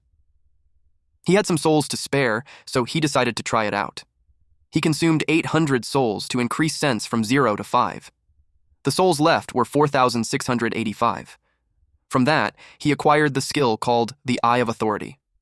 It identifies detailed target information. It has a permanent passive effect. Basically, Sense was an intel stat. He was surprised to learn that he could read the data of the worm. It was totally a game changer. But he noticed something glowing on the deceased worm near him. He ordered Tentacle 6 to dig it out. He got the item, but he doesn't know what it was. He just found it inside the Lord's corpse. The boss could sense it was special, but he couldn't absorb it. The system displayed that it was a mutated crystalline lens, a special material. Its crystalline lens formed from condensed mutation energy. It can release energy upon activation. It possessed enhancement material, which was Kydra's demon armor fragment. Rank Up was available too. It was basically a rank up material for the demon armor. Chen didn't know that the armor could actually be reinforced. It was a surprise to the boss too, since the forging process for the demon armor was unique. The method should have been lost to time. The boss sensed that the fissure was collapsing, so they had to leave at once. Meanwhile, outside the fissure. The members were outside and they saw the fissure was closing. Hao was in despair. The other members were confused because it was a gathering mission, and yet the fissure was closing, which could mean that the Lord was killed. One of the members of the crowd answered that it wasn't always like that. Some gathering missions auto-close when the timer hit 0. They asked what would happen to the guy inside. Someone simply replied that he's done for. One of the team members pressured the staff since it has been 30 minutes, and they haven't sent a rescue team yet. The staff explained that it was because the Crystal Eater Worm King's nest was a labyrinth. Without a map, it was easy to get lost, and if they get swallowed by the king, the survival rates were practically 0, so no one would want to take that risk. Hao sobbed. He blamed himself for dragging Chen into it. He thought that if Chen hadn't tried to save him, he wouldn't be missing. But unexpectedly, the crowd saw someone coming out. They wondered if it was the guy attacked by the Worm King. They were so confused because he was standing there when they thought he was eaten. But more importantly, it was a puzzle how he made it out alive. And he escaped without any gear. Meanwhile, Chen was confused as to why there was a crowd. Hao was so relieved to see him alive. He asked him if he's okay and how he got out. Chen replied that he's fine, and he just got lucky to get stuck in the worm's teeth. He explained to them that he wiggled out of its mouth and crawled his way out based on his memory. He added that it was a shame that he couldn't save their gear or crystals. Though in reality, once they abandoned the crystals and lost ownership, he scooped them up and turned them in for the quest. Hao told him that the gear didn't matter as long as he's alive. They were off to turn it in and get some dinner paid by Hao. The system notified him that the wish mission to collect 150 crystal ores within an hour had been completed. He also acquired a reward called Crystal Eater Worm King's Crystal. That night at the hospital, Yue Qing was shocked. Her mom wasn't on the bed. She immediately asked the nurse where her mom was since the room was empty. The nurse informed her that the patient has been transferred to the VIP intensive care unit. Her jaw dropped since only the super rich could afford that. The nurse explained that Principal Hugh from Light Oracle Academy prepaid for 6 months of care just earlier. He also said he was handling paperwork on behalf of the patient's child who couldn't make it in person. The nurse asked if it wasn't her. Yue Qing already knew who it could be. Meanwhile, Chen was at his dorm, looking at the rank-up armor on his hand. He consumed 3,000 souls for that. He also acquired traits like Adhesion Enhancement, which increases strength boost when attached, and Perfect Adhesion, which releases energy upon attachment, negating attacks. The boss didn't expect the Creation Authority fragment to contain a rank-up method. It was such a surprise. Chen concluded that their day was a fruitful one. He got 2 more crystals from mission rewards in storage and rank-up materials too.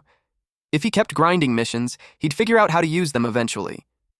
He transferred 3 million of the 5 million he got from Lin En to Principal Hu to take care of his mom. He used the remaining 2 million to pay off the smallest debt. He could breathe a little easier now. Mission rewards would be enough for his daily expenses. Once he could take high-level commissions, clearing the debt was just a matter of time. The real problem was getting out of it safely. He's not saying he doesn't trust Senior Lin En, but things could get messy. He needed to get stronger, enough to project himself and the people around him. He planned to hit more fissures, so he checked the campus recruitment board. There were posts about D-rank subjugation, a need for 2 damage dealers, a gathering mission by hunting monsters, and a subjugation mission with all pros. Chen saw those pros competing for kills with 3 other people, and it wasn't worth his time. But also, he can't enter missions solo, so he wished for a team full of noobs. And he realized that, since there wasn't one, he just built one himself. He posted a recruitment announcement with the following details.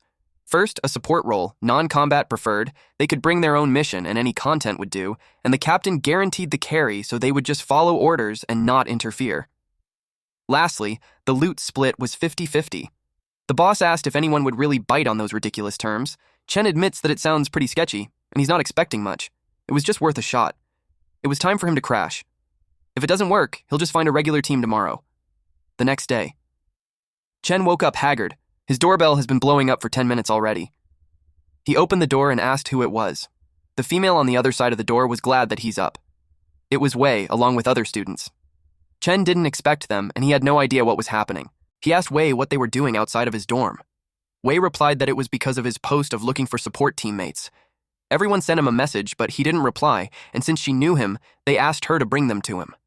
Chen realized that his phone was silent, so he didn't notice the messages.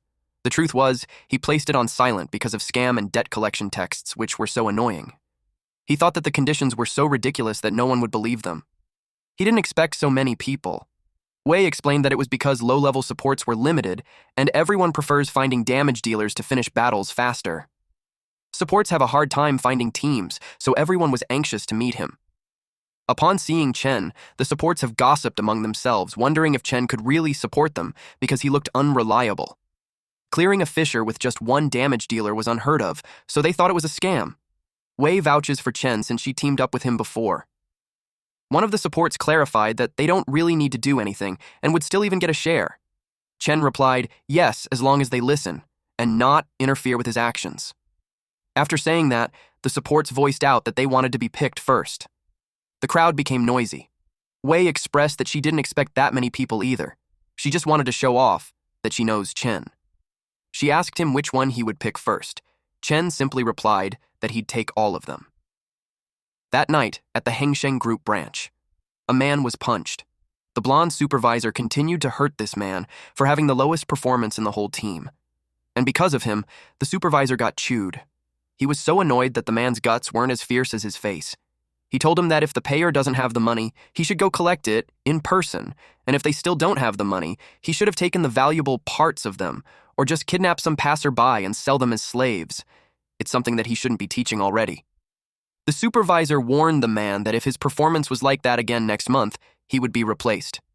Then the debt he owes the company would be taken from his body and from his little precious too. He was warned of the consequences. The injured man left the building and was greeted by his men. They got worried when they saw the wounds on his face, but he told them that it was fine. His men felt bad because, with only debt collecting, their performance can't keep up with the other teams. He suggested that it's time to expand their business just how the others does it. The injured man smacked him for thinking of doing disgusting things like the others. He asked if he's not afraid that his kids would be born without parts.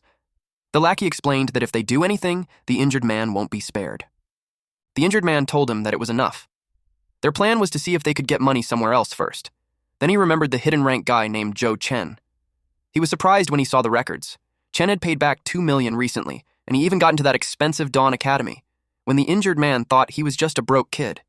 He wondered how the kid suddenly got so much money. He didn't expect him to be a big fish. Meanwhile, inside the fissure, Chen's team faced a rank D cave tree demon. He hit it with his touch of death and obtained 12,000 souls. With that, they completed a D rank 2-star hunt mission, which gives plus 5 credits and 300,000 gold. The next mission was against a rank D swamp fisherman where he obtained 10,100 souls. When he had completed this D rank 2-star hunt mission, they received plus 4 credits and 15,000 gold. The next mission that was completed was a D rank 3-star hunt mission against a rank D giant rock. Chen obtained 5,000 souls from defeating it, and the reward for the mission was plus 5.5 credits and 30,000 gold. Thanks to them, Chen got a lot of souls. He decided to upgrade stats. He randomly allocated the rest, but he prioritized potential. After spending 8,000 souls, he leveled up from D rank 2 to D rank 3. Then for strength and spirit, he spent 1,880 souls each to increase it from 5 to 9. And lastly, for potential, he consumed 14,640 souls to upgrade it from 5 to 20. With that, Touch of Death became level 3 from level 2, and the tentacles increased to 8. The abyss space was from level 1 to level 2, and the space increased to 200. And the new combat skill acquired was the Source of Fear. When the target was terrified, it created an abyss inside them and torment them with fear. He got distracted when he heard someone scream. It was the Crystal Shell Scorpion. They wondered where those guys came from. The team members that was with him got surrounded. When Chen screamed at those scorpions, it got startled. And then he intimidated them even more when he told them not to touch his team. The scorpion got spooked. With the use of an authority eye, Chen saw that the enemy was falling into fear. He didn't expect that the authority eye can sense even subtle states. It was perfect. He tested the new combat skill. He used the Source of Fear to the scorpions. And the scorpions immediately burrowed on the ground. Wei asked if it was a new ability. It was too shocking.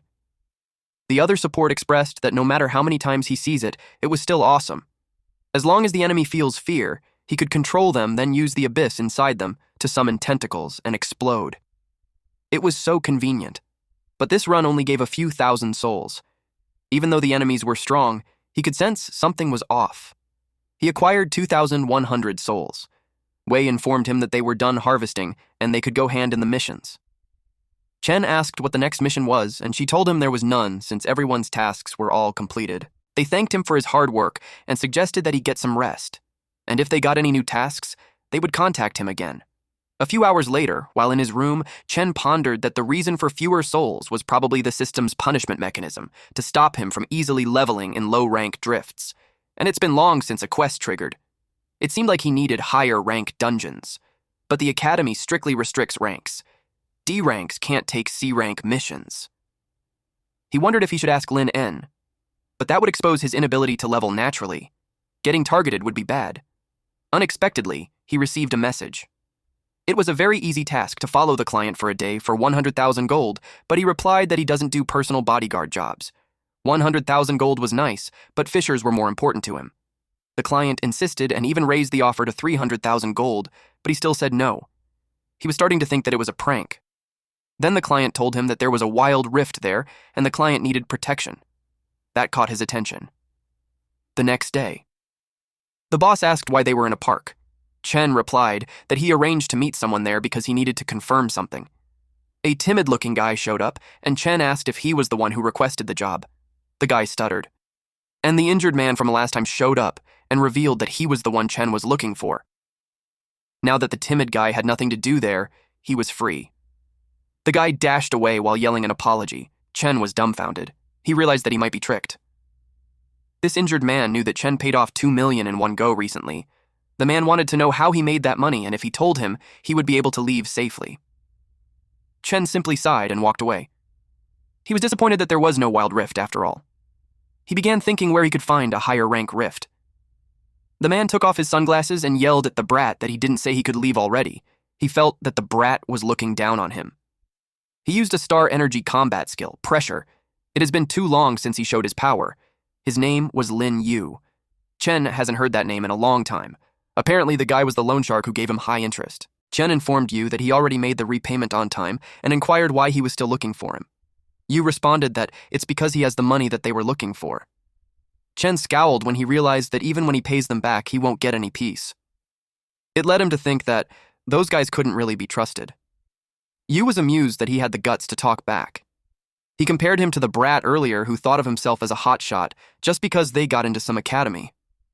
He threatened to punch him a couple of times so he would behave, but before he could finish his sentence, Chen's fist had already landed on his face, and that blood splurts through his nose. He had no idea what happened or when the brat had attacked.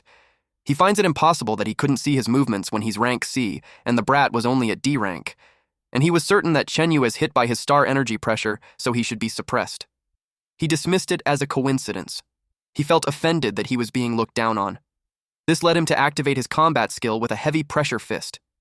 Out of the blue, Chen slapped him. followed it up with a punch on the gut, and then Chen shoved his face on the ground. Yu realized that he had no power to fight back, and the guy wasn't D-rank at all. Chen ordered him to get up, but he surrendered. The boss came out to see the guy who puts Chen in a loan shark debt. He asks if they should kill him, or maybe skin him and torture him a bit first. But Chen still had things to ask, so there was no need to kill the guy for the time being. The boss whined that he's boring. He was looking forward to seeing rivers of blood. Yu overheard Chen muttering that to himself, and that made him pale. He convinced him that it was just a misunderstanding, and they could talk it out. The eye of the authority holder was activated, and Yu was falling into fear.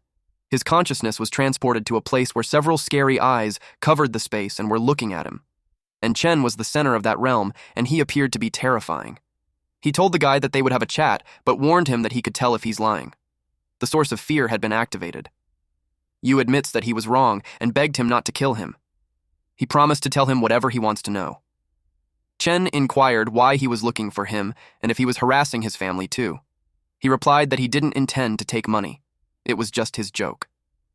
The system informed Chen that the target has developed a mentality of luck. He sighed and stated that there was no need to talk. Yu took back what he said. Then he revealed that he was crazy, desperate for money, and seeing that he paid back 2 million in one breath, he just wanted to ask if he had any way to make money. And as for his family, he never even considered threatening them. But Chen wouldn't easily believe him since his subordinate openly broke into his house and caused trouble. Yu shared that those 3 idiots broke the rules to make money collecting debts, so he disposed of them immediately when he found out. The eye of the authority holder had no reaction, so Chen knew that he wasn't lying. Then he told Yu that he checked his loan and it was only 3 million. He asked why it snowballed to over 100 million. He also wanted to know if he was the one behind the debt. Yu revealed that all debts were managed by Hengsheng Group. Yu elaborated that their style was to use high interest rates to squeeze loan clients into working for them for life. He also owed the company a huge debt he can't repay, so he could only work for them. And because he didn't meet his quota, he was taught a lesson, so he came looking for Yi for money. Chen looked disappointed since he thought he could rely on that guy to help him wipe out his debt, but it looked like En was right when she said that a big company was behind it. He pointed out that the fact that Yu climbs up to management level proves that he had done plenty of bad things too. Yu explained that he just looked fierce, and that he was different from those guys who would do anything for quotas.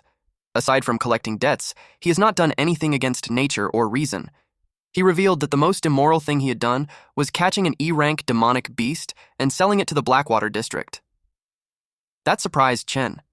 He wondered if it was the demonic beast in the Blackwater district, and then he thought that it must be a wild fissure.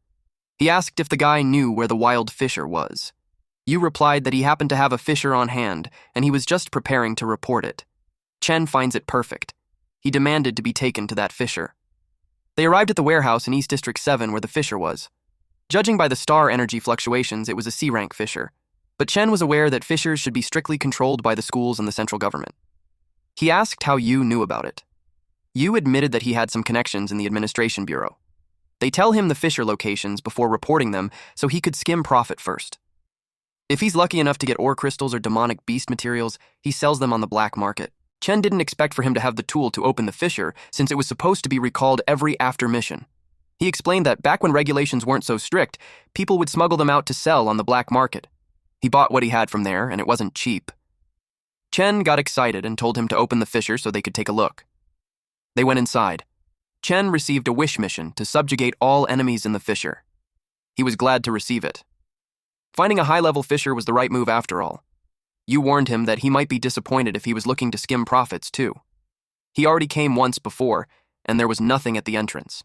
He suggested that they get out quickly because it was too dangerous. Chen clarified that his goal was to conquer the fissure. That made Yu pale and called him crazy. A C-rank fissure requires at least 5 C-rank oracles or 14 D-rank oracles to conquer. He thinks it was not possible when there were just 2 of them. Chen was impressed that he knew it well. He shared that before he does debt collection, he was a member of the Conquest team, so that was a basic common knowledge to him. He got scared and told him that the joke wasn't funny at all, so he was going out now. But to his surprise, Chen has the key. He asked when he had taken it. Just in case, Chen held onto it because it would be troublesome if they couldn't get out without it. He also corrected him that it was not us who would conquer it because it was him alone and he was not allowed to interfere. They kept walking. and arrived at a creepy place where some creatures watched them from the branches. Those creatures were cave ape demons, and there were so many of them. Those things were naturally cruel and lived in groups. If one appears, it proves there's definitely a whole pack behind it. Yu claimed that they were done for because they were going to be eaten alive. But Chen thinks they're lucky to encounter a pack. He released some mist, which turned into spikes, and it hit the cave ape demons. Yu's jaw dropped. More cave ape demons attacked. Chen just stood there. Yu couldn't believe that he just insta-killed those C-rank demonic beasts. It led him to think that this was Chen's way of making money. Moments later, Chen was still killing those demonic beasts and earned plus 550 souls from each kill. Some demonic beasts tried to attack him from behind. Yu questioned if this was really the strength a D-rank should have. He felt sorry for those monkeys. As expected of a C-rank rift, the amount of soul points was scary. Something came rushing towards him. He used perception and saw the large gorilla. He used death touch level 3. Before it could smash him, he already struck it on different parts of its body. To his surprise, the tentacles couldn't actually pierce through, and it hit him instead. Our boy dodged the attack, but he immediately instructed Yu to find a place to hide himself. This monkey looked like the boss. He used the Eye of the Authority to identify it. It was an ape demon chieftain, C-rank, a special variant of a demonic beast that became king through cruel struggles. Its Lord combat skill was at Rage. Rage is when it enters a berserk state, pain sensitivity decreases, and fearlessness. Yi teased it for being angry after he killed its subordinates. He promised to take it down to find them soon enough. He retrieved from space level 3 the lesser greatsword. The monkey got triggered and punched him. He leapt out and used Godspeed, making him move in zigzag motion while attacking. Yu watched it from behind a tree, and he doubted that this kind of movement technique was really something a D-rank should have. He was curious about those tentacles, as he had never seen one before. Soloing a rift alone was already shocking, but he didn't expect him to be evenly matched with the boss. He knew that if he told anyone that he's afraid, no one would have believed him. It made him intrigued on who exactly he is. Chen moves at the speed of light as he hits it all over its body, to the point that the berserk state had deactivated and the target had generated fear. And then our MC used the skill Source of Fear. The ape demon chieftain was stunned due to the fear it sensed. Its eyes started to bleed. In one last strike at the chest, the ape demon chieftain has died, making Chen obtain 32,000 souls. When it was done, he commented that just as expected, a C-rank boss hide was really thick. Luckily, he got scared at the end, otherwise it would have taken a lot more time. The wish mission was completed, and he got a reward of Ape Demon Chieftain's Pure Crystal, a rare item. Adding that new crystal, he has a total of 3, but he had no idea what it was used for. The system notified him that he could now use the 3 crystals to upgrade into an accessory. Now he knew that it was a thing used for synthesizing equipment. He upgraded it so the Rockwolf King's Crystal, Crystal-Eating King Worm's Crystal, and Ape Demon Chieftain's Pure Crystal would now consume 3,000 souls to upgrade into an accessory. With that, he obtained a rare item called Lucky Hunter. The Divine Sense requirement has been met, and Item Stats Preview was available. It increases the drop rate of rare demonic beast materials upon kill. He liked that perk. Yu was sweating buckets when he realized Chen had really killed the Lord. Chen called him, and he was ready to serve him. Chen asked if those guys had anything valuable. He replied that C-rank demonic beast materials were very scarce in black market. Although many corpses were destroyed beyond selling value, there was still quite a bit left. Chen asked if he could handle it, and he assured him that he could leave it to him.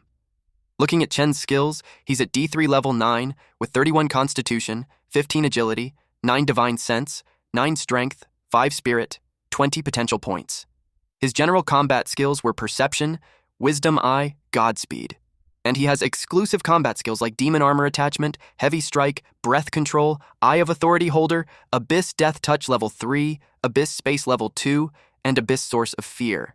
The remaining wishes of the evil got was at 989. In the Abyss Space level 2, the stored equipment were Lesser Greatsword, plus 1 Kydra's Demon Armor Fragment, and Lucky Hunter. 2 hours later at Pier Warehouse, someone announced that Yu has arrived. Yu greeted Wang. Wang commented that it was rare for him to come over that late. Yu expressed that he was anxious since there were goods, and then Wang noticed a person behind him. He assumed that Yu was getting into some new business. Chen was there. Wang commented that the land was handsome, had delicate skin, and tender flesh, which means that he's a top-quality goods. Which was perfect since he happened to know a few buyers who were very thirsty for this type. He asked if he wanted to be introduced because the lad would definitely sell for a good price. But then, Yu grabbed Wang's hand and intimidated him as he told him that they're only discussing the business rift and he's not interested in anything else. Wang got scared, and deep inside, he wondered what was wrong with him that day for being so protective of the kid. Wang apologized to Chen and then guided them inside to talk about business. Once they're inside the room, he asked what it was that Yu wanted to sell urgently. Yu proudly responded that it's all heavy and good stuff. He didn't say much and let him take a look. Wang's eyes widened. Thanks for watching, bros. If you enjoyed this update, make sure to drop a like and hit subscribe so you never miss the next chapter we upload here on Manhwa Updater. New episodes from the main Manhwa dealer channel will always land here every week, so stick around and stay updated. And hey, if you want more fire stories, check out the latest upload on the main channel right after this. As always, stay cool, stay awesome, and I'll see you in the next one.